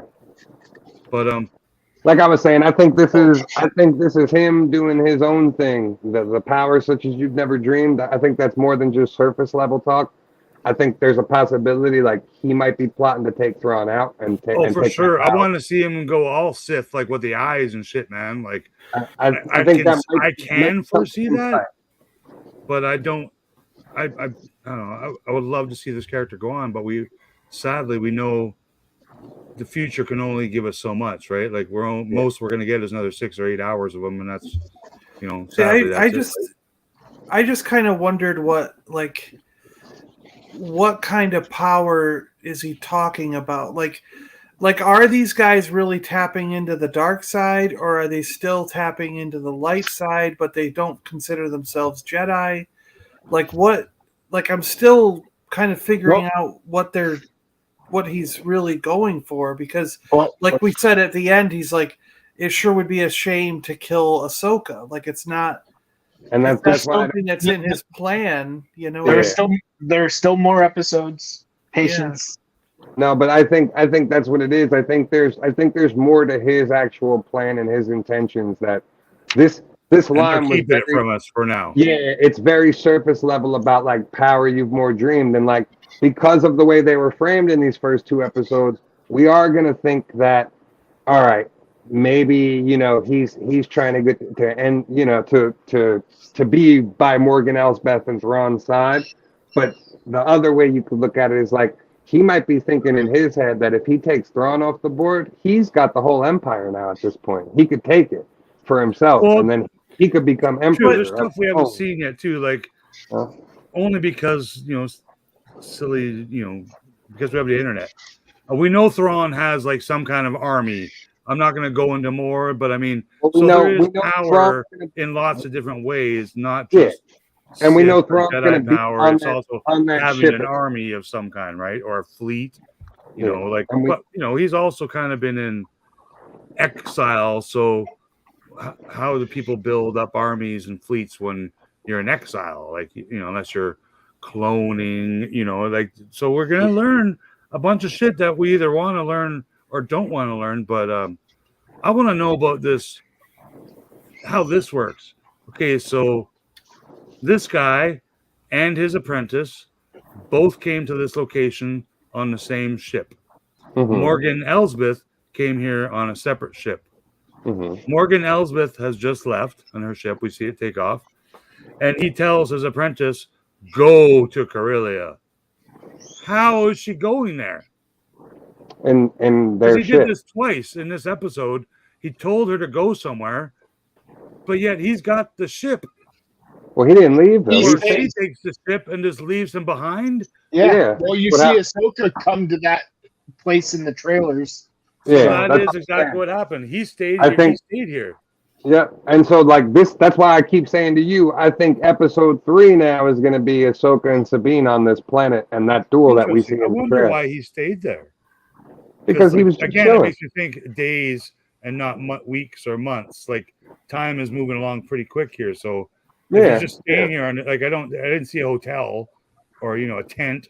I saw rocks and red trees. Like it didn't look like a civilized planet, but again, we don't know because it's not a listed planet on the Wikipedia as far as I know. But this is Corellia, so we finally see Sin Solo, the Corellian shipyards portion of Corellia. So how much of this planet do you think is like this factory kind of shipyard stuff going on? Because I've always considered like almost all of it, right? Like the whole planet. Coruscant is like a planet full of city in a way. I picture Corellia as a planet full of shipbuilding yards, which we assume they're all being built for the good guys. But we're learning. Well, no, because I mean, like a lot of Imperial ships were built on Corellia, and then they all were. A lot of ships like the the YT class ships, like the Dash Rendars, the Millennium Falcon. Those are all Corellian ships. Yeah, Like as far as I know, every starship we know of in Star Wars was built here in the Kuwait. No, the Mon shipyard. Calamari ships in Return of the Jedi were built on Mon Cala. They were built by the Mon Cala. And then the Nubian ships were built on Naboo. So like they have sex, but pretty much everything else comes from Corellia. Yeah, and well, no, because Incom made the Y-wing and the X-wing and those kind of things, and the E-wings and stuff like that. Those are Incom ships. From the I believe those are all companies on Corellia. Like, I could be wrong, but it's interesting. I would like to see they're around Kuwait. More of this location for some reason. Because it's a familiar name. We know Han Solo's from here.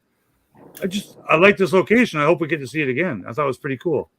Yeah, and you see that, you know, like it's not under. The New Republic thinks like, oh yeah, we run this shit, but then they come to find out they're like, oh no, this is being done right under your watch, right under. Yeah, no obvious military presence that I saw, you know, or good guys or bad guys, you know, like we haven't seen a stormtrooper yet. Come on, give me a stormtrooper. Yeah, all about the money. But yeah, so this happens a few times where both Hera and Huyang are pressing Ahsoka and pressing Sabine to kind of get this master apprentice thing get back going on again. So yeah, we know it's going to happen. Well, it did. It did happen by the end of the second episode. No, but I mean, just because she called her, Padawan, right? Yeah. So it's official. But I mean, is it going to turn out for the best? Like, is she going to be a Force-sensitive Jedi and replace Ahsoka? But might not even be a Force-sensitive, but she's a new Jedi. She's going to change the way the Jedi have been done so far. We've only seen Force users. You know, like this is the first time we're seeing somebody. Well, I guess maybe not the first time, because I guess you could consider Chirrut from Rogue One like a Force-sensitive being. So Eric and Ed, you might be very much too young to know this, but that's exactly what it looks like when you stick a cigarette lighter from a car, like your car ashtray, that's right. And you put it in your. That's exactly what it looks like. We're not that young. We know what those are. I don't think they put lighters in a car for like 20 damn years now. But so that's the first time I've seen what a lightsaber wound looks like. It looks like a cigarette lighter burn. Yeah. So, well, that's what we were saying. It cauterizes everything. Go ahead, stab me with a lightsaber. I'm good to go, man. You won't bleed out. It'll all just cauterize. You're good. And I did enjoy this conversation with the Huyang again, where a little bit of back and forth of why I shouldn't or why I should, and he's just like, she's like, oh, it's Ezra's lightsaber. He's like, no. He's like, you modified it, you tweaked it. Gave it to you. You modified it. It's yours. And I'm like, that's cool, man. So that might have been my big heartwarming part of this series so far. And I like because I like this character a lot. She's growing on me, and her relationship with this droid has been pretty cool. So I'm digging that. I hope the droid doesn't get blown up, and I hope Sabine doesn't get killed again or take more lightsaber blows and lose limbs, because she's a cool character, and I like to see what she can become, knowing that she has potential Force abilities and stuff, right? See, I don't think it's going to be that strong in the Force. I don't, because I've often thought about this. It's cool to leave us wondering, though. It's like, if they can stretch that out all 8 parts, then it really doesn't matter if she uses it or if she is or she isn't. Either way, like the whole thing is they're showing us that it's possible to be a Jedi without having the Force. No, that's what possible to be trained with a lightsaber. She's not going to be a Jedi. She's a Jedi. Huyang says it because Ahsoka's not a Jedi anymore. Even said in this episode, I walked away from the Order. So but it's they're awesome. not Jedi. It's like saying like Trump is. They call him president still. Yeah, he's not the president, but you still call him the president. It's like it's like a title. So similar to if whatever, you can wield a similar to lightsaber whatever and Shin do is. force and do And that's what I force was saying stuff, from the beginning. then you have not- Jedi you skills can't or look, abilities. you can't look at any of these characters as light and dark because there's no such thing. There's So then by good- the end of Clone Wars, Asajj Ventress was a Jedi. Then yes, she she was, walked away from the Sith, and she so died a was Jedi. Now, She died a Jedi. But she not- never became a Jedi Master. She was No. never Like Sith Anakin. or Anakin Jedi. also In the never end, became. in the She end, was. she She wasn't was trained- Sith or Jedi. Yes, she was. She died a Jedi. She died a Jedi's death, and she was trained a Jedi by a Jedi.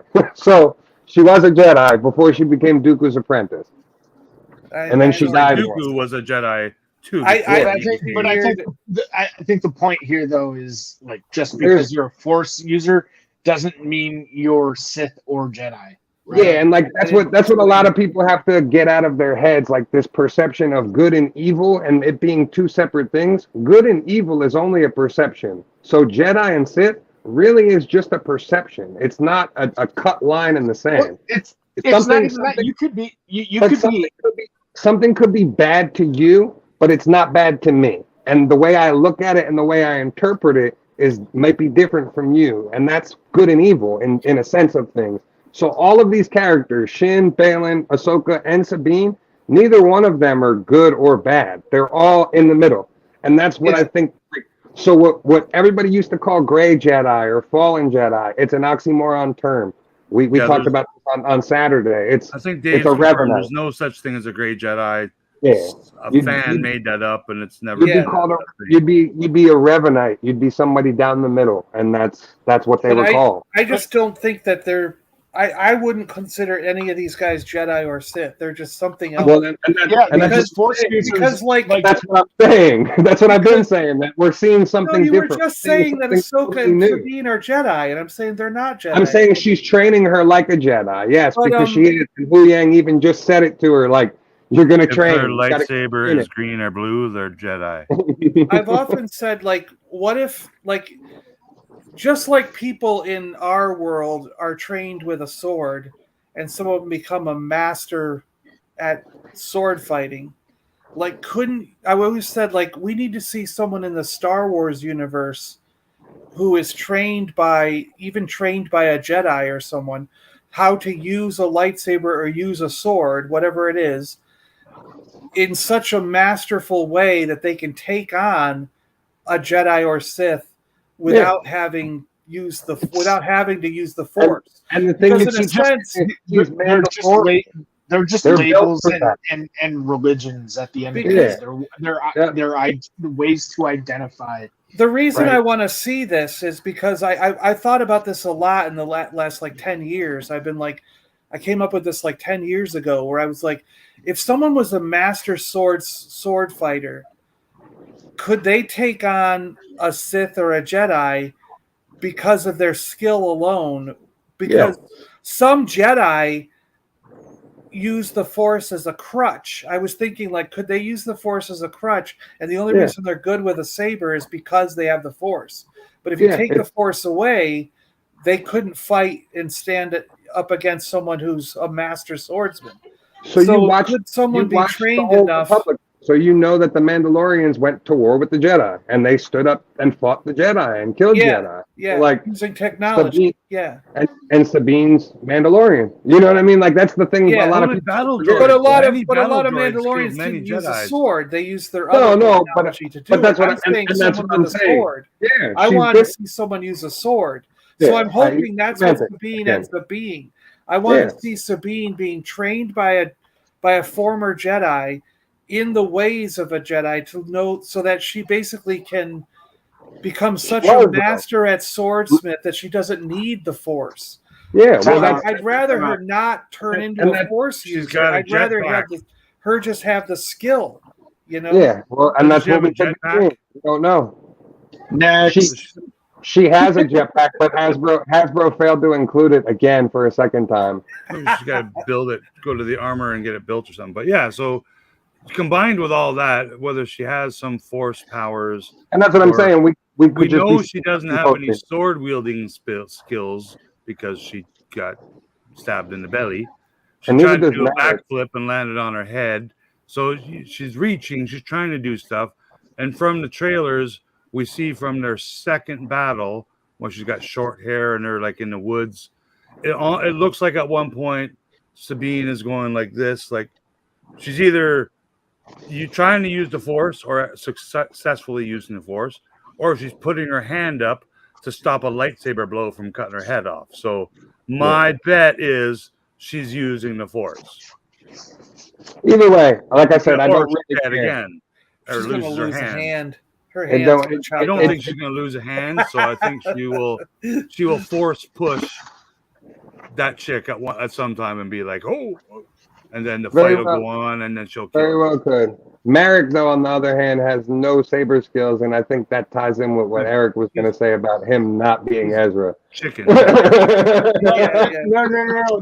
The reason I don't think he's, aside from like fighting prowess, I don't think Merrick is Ezra because Merrick, based on the interactions with Balin and Shin, seems like he's third on the freaking totem pole. Ezra would be vying for like if he turned or was like in cahoots with this group, he would have a bigger kind of leadership role. Oh, for Yeah, sure. He would. He'll just be the stray guy- dog. This guy Merrick just seems like a red shirt grunt that is going to get. See, cut up. here's what I think about him. I'm not going to go out and say he's the Star Killer, that because Merrick is Star Killer's name. Yeah. I don't think they're going to make it that could do obvious. that. They could but take off the could. mask and it could be Sam Witwer, right? Because it But could be. Here's It what could be I like think. some minor thing, right? I Better think not. that would piss off a lot of gamers. Especially Why? me.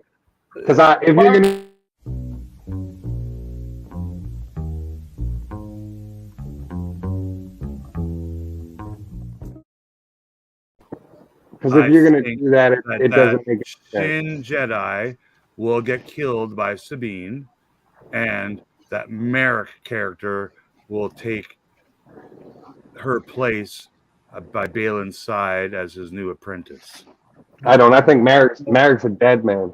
Yeah, Merrick's I a think dead she's man. I think he's cannon fodder. Yep. I don't know, man. Yep. I Yep. think The at least Inquisitors are one all female cannon in the fodder. show All has of to go. One female has to go.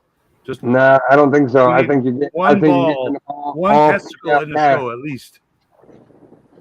But yeah, this guy, I don't know. I thought he was that taxi driver from Total Recall for a minute, but I'm like, oh, maybe We've he's seen not. this He's guy in so many different TV shows. Yeah, He's and he's always playing I like how it was him. I was like, yes. So they're grilling him that pretty guy. hard, like about the HK droids and what's that big rocket for? No one needs that rocket, and yeah, He said super that's all sergeant. classified, ma'am. And she's like, this is where she finally has a little bit of attitude as a general, and a mother, and the older of all these characters, with some battle experience. This is where she comes out a little bit, and I'm like, okay, she's growing on me, kind of thing. But otherwise, she seemed very soft the whole episode, and mostly a hologram. But yeah, so yeah, we got all these Imperials, and right here for the Empire. We haven't heard that in a little while. I thought that was pretty cool. So there's our first taste of like bad guys. The Empire is still strong, or is still around to some degree.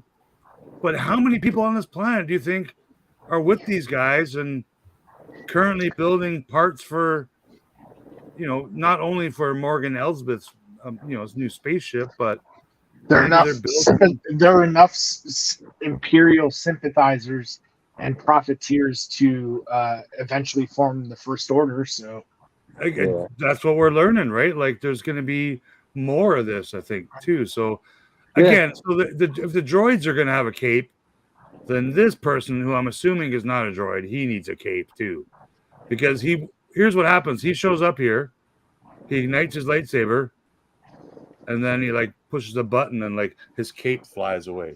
So at least he knows, okay, this cape could get in my way. Yeah. While I'm lightsaber dueling. Unlike the droids, they're like, Cape. Good. What was that from the Incredibles or whatever? Mr. Incredible and Edna Mode were like, yeah, Kate's are bad. I still think like this very well could be Eighth Brother, just changed for live action. I was expecting to get some sort of interaction like with Ahsoka, like making some sort of quip or something to him in this moment to like to give us something between them to give us like, does she know him? Has she faced him before? Have they crossed paths before? There was none of that. So it was just a very stoic, like dead, uncomfortable silence during the scene that kind of like, all right, so we're not going to get anything from either one of them as to who the fuck this guy is. Like no inclination whatsoever. I think we will find out. I don't think how is an Inquisitor still around after all this time? Red shirt guy. Yeah. I think he's he was smart enough to learn. I'm not gonna defeat Ahsoka here. I'm gonna take off. Oh, and he knew it too. Throw my lightsaber. I'm gonna run. Yeah, that was cool though. Her sidestepping. I feel like the weirdest thing about seeing an Inquisitor in this time period is like, well, then where the hell was he during Star Wars Empire and Jedi? Well, there's a lot of them. There was almost 20 Inquisitors now, like we're up to. So like they were all over the galaxy hunting. So like when the fall of the Empire happened, he just might have been on a mission or doing something and then never went back. Like, guess I'm just gonna be a mercenary now. So here's the thing. Merrick might not even be really like working with Baylan and Shin, right? Like Baylan and Shin are like a duo, but like based. I'm reading Merrick's page on the StarWars.com databank, and it just says once an Inquisitor hunting Jedi for the Empire, the mysterious Merrick now works as a mercenary hired by Morgan Elsbeth to carry out dark deeds. Blah blah blah, whatever. Yeah, that's why I'm thinking this guy might be. Morgan Elsbeth just hired a whole bunch of different people, right? Baylan plus Merrick, but like Merrick basically made Baylan in charge of all the mercenaries. Yeah, I think it'd be too easy to make him Star Killer, but. And if you're gonna do that, make him Star Killer. He's got to be the main focal point of the whole story because you got to have Ahsoka and him have that common bond of Anakin. That's so you. I want to see this character have a really good lightsaber fight before he gets killed, or whatever. If he gets killed, I don't think he will. I think he's gonna end up being an important person or alien or whatever in this show. I think he's just gonna die like at some point. That'll be the way they get out of. I guess I would rather have had his backstory be something like after the fall of the Empire. Because we know nothing, right? Just what Eric read there is. It's just sort of like today, probably. It's just sort of like why. I just can't handle all these. They made it so definitive in the original trilogy that Vader and the Emperor were the last Force users, and Yoda even says the last one you will be, when he tells Luke. So it's like they made it so clear that all that was left was Luke, Vader, and the Emperor. There was lying, and that's all gone now. Yeah, and it's like now there was like hundreds of them. There was thousands of Jedi and Sith running around the galaxy. You know what I mean? And it's like, what the hell? Like. They're not Sith though. That was Palpatine very carefully making sure he had all his ducks in a row, and he kept them in line so they would never be Sith. They knew they would never be Sith. Sith pointed this out at the beginning of the show, but yeah, Chopper is pulling the geek Dino, here, right? Yeah, so as soon as I saw him do this, I was like, man, I hope Dino's watching this because if he doesn't take this clip for his YouTube channel, I don't know why he, What and do I you can think? almost understand Chopper. I don't know if that was because the sativa I was smoking, or if it seemed like he was talking back. And a little bit of both. They've always done that. Yeah, it's always been. It's always been Filoni speaking English, and then they make it. Yeah, droid noises. Yeah. Just like Bill Hader was the beep BB-8, wasn't he? Yeah. That was so great. And he's just like, did you go through my stuff? And she's like, no, I didn't touch your stuff. He's like, yeah, you did. Yeah, you did. And then he's like, just like that. He's like, you sure? And then she's like, why don't you look under the thing? And then he pulls the thing out and he's like, ah, there it is. I found it. I got it. So I was hoping this would be a little more epic of like a lightsaber duel. Although we'd already seen a couple of lightsaber duels in the premiere, which is great. Like, I'm all for lightsaber duels. But was you know, cool. this guy seemed like he chickened out and took off like a little. He's not girl. very good. You could tell that like he's not the most skilled Inquisitor. Like, you know didn't what I mean? stab no one in the belly. Come on, man. She should be saying that to him. Like, what are you doing? Go back and stab her in the belly, you chicken shit. But yeah, so I don't know who's flying that ship, but it's not her, and that's her ship. So Autopilot. It's got a droid. They have a droid flying. They didn't show any droids. Well, I want to see their droids because they would make have great a action droid. figures. You don't know. But I think we're going to learn more from this Merrick character because the fact that I they hope gave him so. a name. I hope so. I hope it's not just like a random thing where like he just dies and it's like, oh well, yeah, that's it. Now, if Luke Skywalker only knew, he could have just opened the window of the X-wing and just threw a fucking detonator down that hole instead of using those goggles and aiming computers. He could have just threw it with his got R2 to throw it. Wait, R2 doesn't have hands. Well, maybe. Nope. That's what makes it different. Chopper's got actual. R2 should have just thrown a thermal detonator down because that's how it works now, I guess. It was cute. I don't know. Kids loved it, I bet. Because he had a good cheer afterwards. But now we're getting to like some of the cool samurai kind of shit, right? So Sabine breaks out the old armor. She knows she's officially decided for herself that she is going to go train with Ahsoka, even though Ahsoka doesn't know yet. And she's going to do it as a Mandalorian as well. So pretty cool. No jetpack. Yeah. Did she lose it in the cartoons or? I don't know. That's my whole thing. Is like she had a jetpack in the cartoons that they gave her specifically at like the end of Rebels, and then her Rebels figure never came with the jetpack, and then now her new figure doesn't come with the jetpack. Because I'm sure she did lots of jetpack flying in the cartoons, right? Yeah. They all did at some point, right? It's a conspiracy to save Hasbro some money. Yeah. Yeah, so they can re-release that figure again. Because you know she's going to repaint her armor at some point, right? Like, I'm not even going to do a left coast theory for that.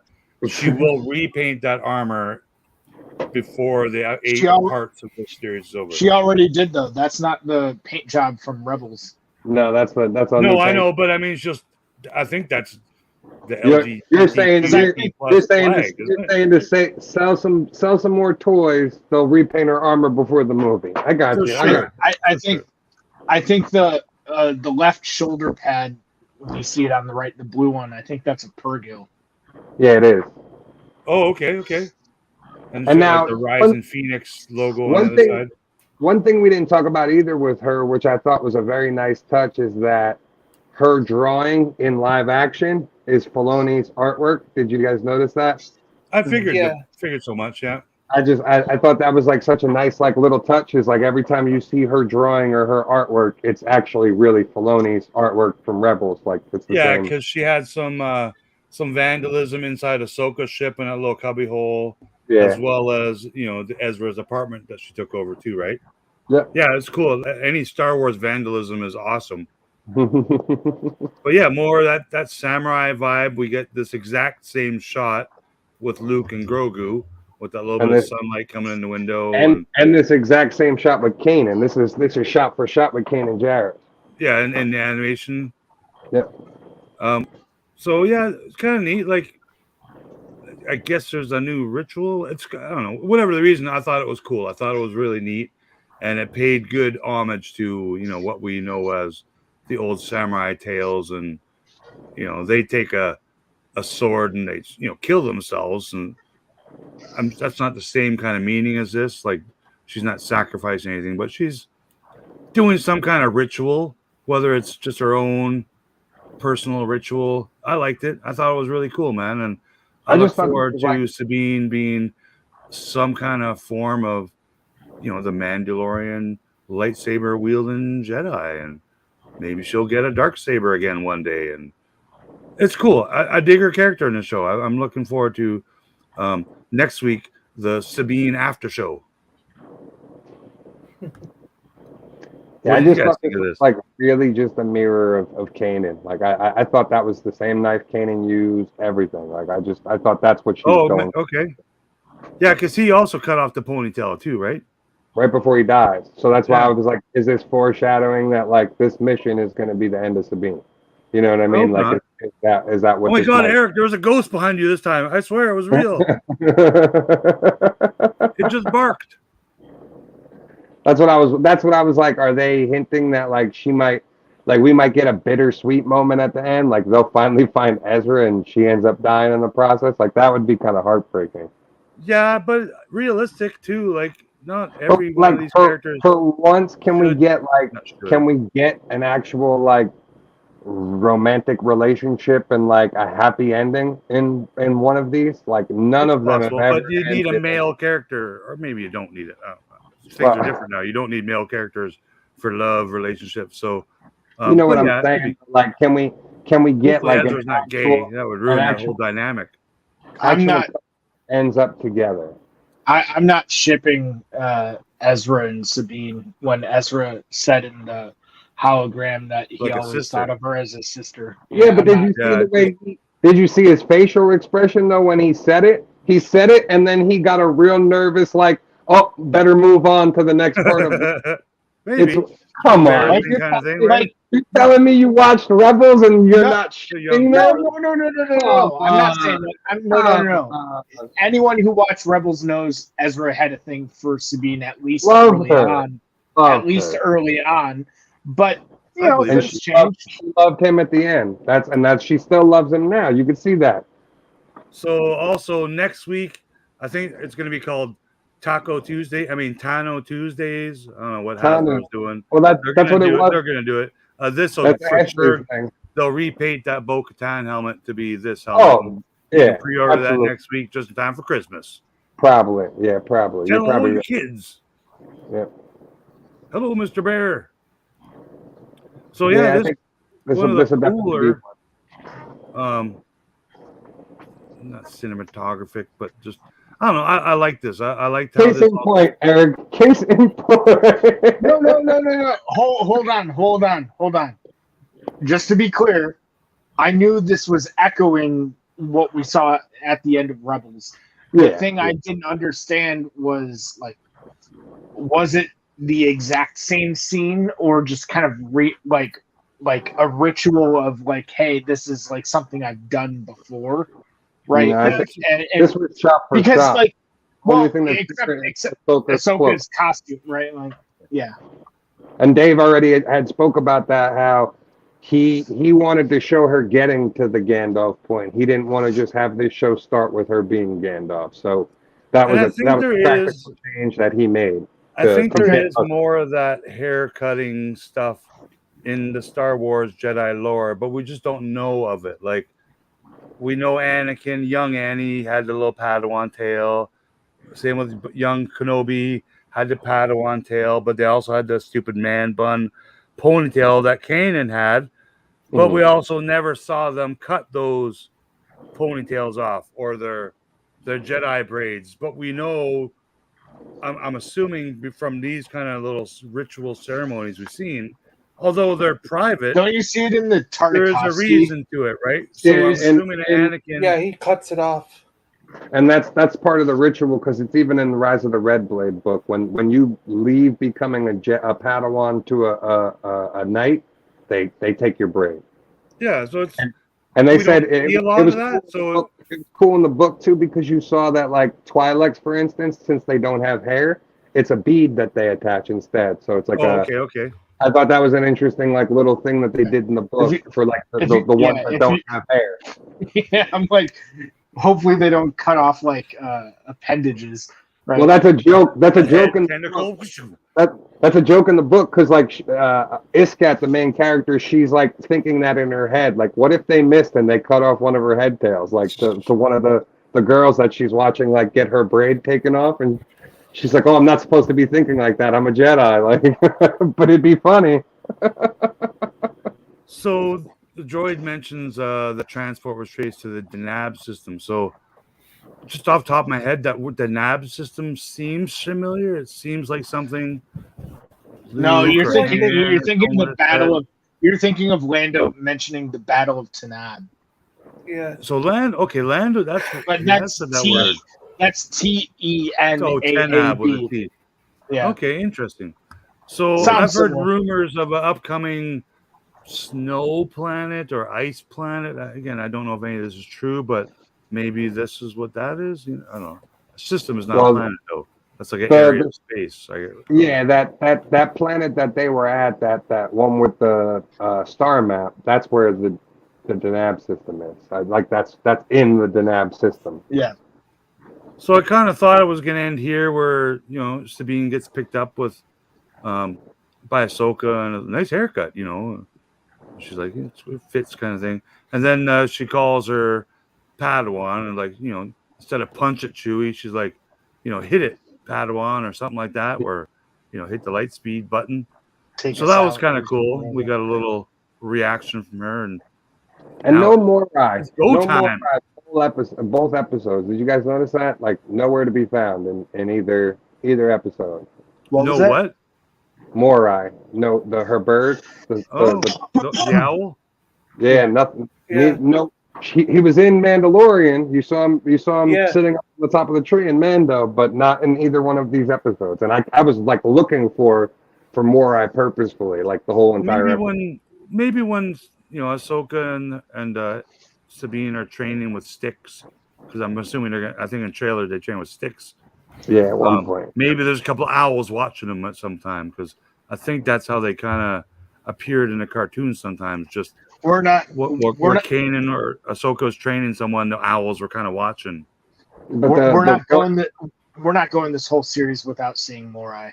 Well, that's what I'm saying, and especially if you're tying, like if, for instance, if this planet or this other galaxy is like where the Mortis arc is from, it would make total sense to see Morai at some point. Like we'd have to, because Ahsoka is the embodiment of the sister. That's what happened in Clone Wars. Like Ahsoka would have died during that episode had the sister not put her life force into Ahsoka. So like.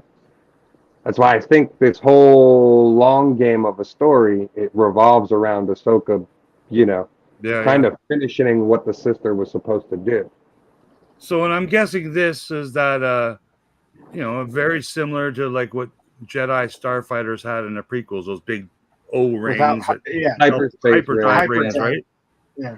So that's a giant one. It's like for a capital ship. Yeah. Yeah, for a huge freaking like Imperial cruiser or something. So now she's got the Rubik's map, and she just stole another big super ion engine or whatever that was to power this, and I think he said there's 5 of them or whatever. So it looks like it's ready to go. Yeah. So I wonder how soon this gets rolling, or it's gonna be like Episode 8, we finally found them. So I kind of hope they get going and get moving. This is the same ship you see Thrawn. So like the shot of Thrawn we got from the trailers, he's on this ship at some point. The bridge looks the same. Yeah, it's that like bridge. This here. We know for a fact that Thrawn's going to be on that ship at some point. But what I don't know what this ship right here looks like from the outside, because as far as I know, they did not show this ship on the outside. You just saw it. This isn't the O-ring, right? Yeah, this is the middle. It was on the bottom of the O-ring. Yeah. So it's just a tiny little ship on the bottom of the O-ring. That was a transport. Yeah. That was the transport delivering that engine. That's what that was. But the engine was going into the ship. The engine goes into the ship. It gets placed into this ship. Go back. It's right there. It's right there. On the bottom. Yeah. So that's an engine. No, that's the ship that the engine went into. This is the transport that brought that engine there. It's bringing it there right now. Don't watch plausible, it but it's very likely, at least plausible, that ring has like some control center, that it's not just controlled by whatever goes inside it. Yeah, I wonder if she's like up. If there's a little cockpit up here or down we'll in here. I'm sure it's interesting. just a No, I sheer just thought it size was and down there, scale of but I it. guess yeah. I'm I pretty thought it was sure down you there, watched- but I see what you're saying. I'm pretty sure you watched the transport literally put the engine into the ship, and then what's her name sitting in that ship at that point. It's cool. Like it's familiar, but also it's kind of new and makes me wonder, right? So it's one of the ships from. So like it's supposed to be the style of ship from Heir to the Empire. That's what the stylistic choice of the ship is. But the inside of the ship looks like a Chiss Ascendancy ship. Like the way this is all gold at the open viewport and everything. That's how like the Chiss ships were. So like it's a very weird like mix in between. But we do know for a fact we see Thrawn in his Imperial gear on this ship. Yeah, it just this is probably obvious now, but I just had kind of a revelation. Obviously, it seems like something goes inside it, but it's probably just going to be the Chimera, right? No, because why the hyper one like ship. what when the when like Thrawn and Ezra went off with the Purrgil, all the engines were toast, right? Yeah. So that is traveling. That thing is probably traveling to Thrawn to pick up the Chimera and come back. So his ship can move again? It could. It's a yeah, possibility. it seems big enough in scale that it's exactly for something like I said, like that. The only thing we've seen from Thrawn, he's on that bridge. So like that's the only thing we know. Yeah. Oh, I don't doubt that he's going to. I get what you're saying though. That makes sense. That would make sense. Yeah. Because it's not like that ISD doesn't have like a ton of people inside it, right? Yeah. That'd be a difficult Lego set keeping that ring together. I just looked at this and said, I want to get those droids. Can I have the droids? Are cool. They almost they kind of look like red, Knight Rider kind of Cylon. I don't know. They didn't really show the front of their heads, but yeah, black looking evil droids with red eyes. Like that's awesome. They're kind of like a Death Star droid, but with red eyes. I want one. Yeah, and they have gold bodies. They're like golden ones, gold bodies. So I was like, I want a shot of one turning. I'm interested to see how long it's going to take Hasbro to like. We're by this rate, we're not getting Mando season 3 figures till like the end of next year. I know. So like, they have 2 waves of Ahsoka figures planned already that we know are coming out. The one leaked yesterday, and then the other wave has Hera in it so far that we know of. And there's 3 slots that are open for that wave, so I'm guessing we'll find out on Tuesday who those other 3 slots are. Hopefully Balin, Shin, and Huyang maybe. But everybody else for this show, we're going to have to wait a long time for figures for them. So this is what got me most excited for the whole show was to kill her will be a shame. And that's what I'm saying. Like, I wonder. She's like sentimental, and he's like, "There's only so many Jedi's left," kind of thing, right? Yeah. But that's what I'm saying. Like I almost mentioned it earlier, it almost felt like he was a little bit of a future teller, guesser, kind of like he had that kind of the feels for stuff. Do you feel Ahsoka? No, she's good at hiding herself, or how he worded that, but it does seem like he. I don't know if he has a little bit of power. If it's he has. It seems like he has some foresight and foresight's the word. Like, sorry, and it seems like Ahsoka kind of has the like Force Echo kind of powers. Like the Force, the Force block on. Like she's blocking his iPhone calls or something. Like the Echo. Like she can see echoes in the Force to see like what happened. Like when Ahsoka was going back to the comms tower on Lothal where Ezra and Sabine. Yes. Did you catch that? Ahsoka was watching like, and hearing it, and she was hearing Sabine's dialogue because that's the Force echo power that like Cal Kestis So that's has. kind of new to me because she also did that in the hospital. Sabine was still sleeping, and Ahsoka was was hearing the exact same dialogue from the apartment where she was getting attacked. Yeah, that I'm was like, is that Sabine dreaming, or is that Ahsoka reading her dream or reading her mind? Because they have to put that in subtitles if they want us to know that. Yeah. Do you know what I mean? Like, because that audio is just for us to hear, but we don't know if Ahsoka hears that, or if Sabine hears that, or Hu Yang, or if that's played on a PA for crying out loud. Like, so yeah, Ahsoka being able to do a little bit of that not mind read, because there's no mind at the apartment. She's just remembering something that happened at the apartment. That was weird. It's the Force Well, it Echo was- from yeah. Fallen. It's the Jedi Survivor Fallen Order. From a cartoon? From the video game. Oh, Video that's game. why I've never heard of it. Yeah. It's And then a power that was introduced in the video games. It was interesting, and I was wondering what that was. So now I know it's. yeah, and then Bastilla Shan has like something similar, but she's got like battle Wow, that's meditation. the same power. where she- Okay. Yeah. So Cal Kestis being the Jedi Survivor character, right?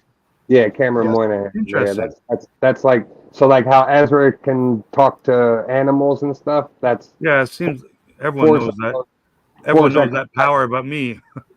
Force Echoes Cal's like specialty in the Force. But I'm gonna have to disagree with the late Ray Stevenson in his character. It won't be a shame to kill her. It's cool, man. It's all good, man. Cheers to you if you're the man that gets to do it. But he wasn't the last scene of the show. The last scene of the show was the witch, the Wicked Witch of the West. Again, this very symmetrical, artistic, expensive-looking bridge of this ship, like very, you know what I mean, regal, and like you said, the gold and stuff like that. So, who is her like funder? Like, She is. She made all her money. That's what I was saying at the beginning of the show. That like her surviving was her doing anything she had to succeed in life. So she aligned herself with Thrawn and these people and made a fortune for herself, so she can do anything she wants. Like she's untouchable. She's essentially like a governor or a moth at this very point. interesting as a character. Like now that we've seen her again, because I thought They did she a good died. job adding to her and flushing her out too. And like She was imprisoned and not killed in the Mando. But yeah, I don't know. I'm liking her character. Like I wonder if she's gonna turn all green and grow tentacles and wing. Be more like we've seen those. They look more like creatures than they do like human beings, with gray skin. Like even G-Force's girlfriend, Asajj Ventress, like. She's not just an obvious human character. She's like gray, green skin with purple eyes, or you know what I mean? Like, that's what and Eric was her saying. too. She's looking a little more gray skin than everyone else. Yeah, they gave her some makeup now this season. It almost looks like they almost like tried to pull like the Joker thing with her almost, where like she was trying to cover up the fact that she was a Night Sister, and then her being in prison, that disguise kind of faded a little. You know what I mean? Yeah. So really great though. I'm interested to see like where it's gonna go and what the overall end game of this series is gonna be. We know it's gonna all transition into the movie, and then whatever happens in Mando is gonna intersect. But it's interesting to see the building blocks being laid out for what is going to be our Star Wars universe. So, 2 thumbs up if you love the Ahsoka premiere, or 1 thumb up if you kind of like the Ahsoka premiere. I'm doing the Buddy Christ. John's either sleeping or ordering hamburgers on Uber One. Oh yeah, I'm falling asleep. It's too late for me. Yeah, we dragged it on. We went through all the slides. Anyone got any closing comments? Like I said at the beginning, I thought the music was cool. It was original, much like Ludwig in The Mandalorian, and they had another performer in Kenobi. I thought the music was great. Some of the casting we all know with Balin and Shin and the Witch. I think we got some cool characters, man. I look forward to what they got to bring, but I pray, man, there's some armies of some kind, whether it's robots or aliens or stormtroopers or force using dogs or chickens. I don't know. We need to see some more battles that aren't just one-on-one saber battles, because we know you can survive those now. So those are all pointless. I think we're gonna get a lot. I think, like I was saying to you, I think the trailers were really just the first 3 episodes, and there's a lot more that we're not even privy to or anticipate. Yeah, there was no new trailers today that I saw. I hope there is though. Coming soon. Yeah, Doubt it. Yeah. And then Tuesday we got the live stream for Star Wars at 11 o'clock or 11 o'clock cool. my time. So we'll talk to everyone during the week. Thanks to Eric and Ed and Super John for joining me in the first episode of the Ahsoka After Show. And there will be more to come, folks. We're going to do this for 8 weeks or so until one of us, falls asleep or does something silly on the interweb. But thanks to everyone in the chat. Sorry we didn't highlight everybody. And yes, John did fall asleep, but he didn't snore. At least we would have. I will fall asleep. I will just fall over as soon as I get in my room. We're a big thump. It's past 9 o'clock. It's past 9 o'clock. So thanks everyone for joining us today, and yeah, man. Hopefully you enjoyed the show as much as us. That you're going to continue to watch it and not save it for an 8-hour binge at the end of the season. But thanks everyone for coming by, and we'll let you all go with this. We back. We in effect. What? We back. What? We back. Oh man, you lose, dog.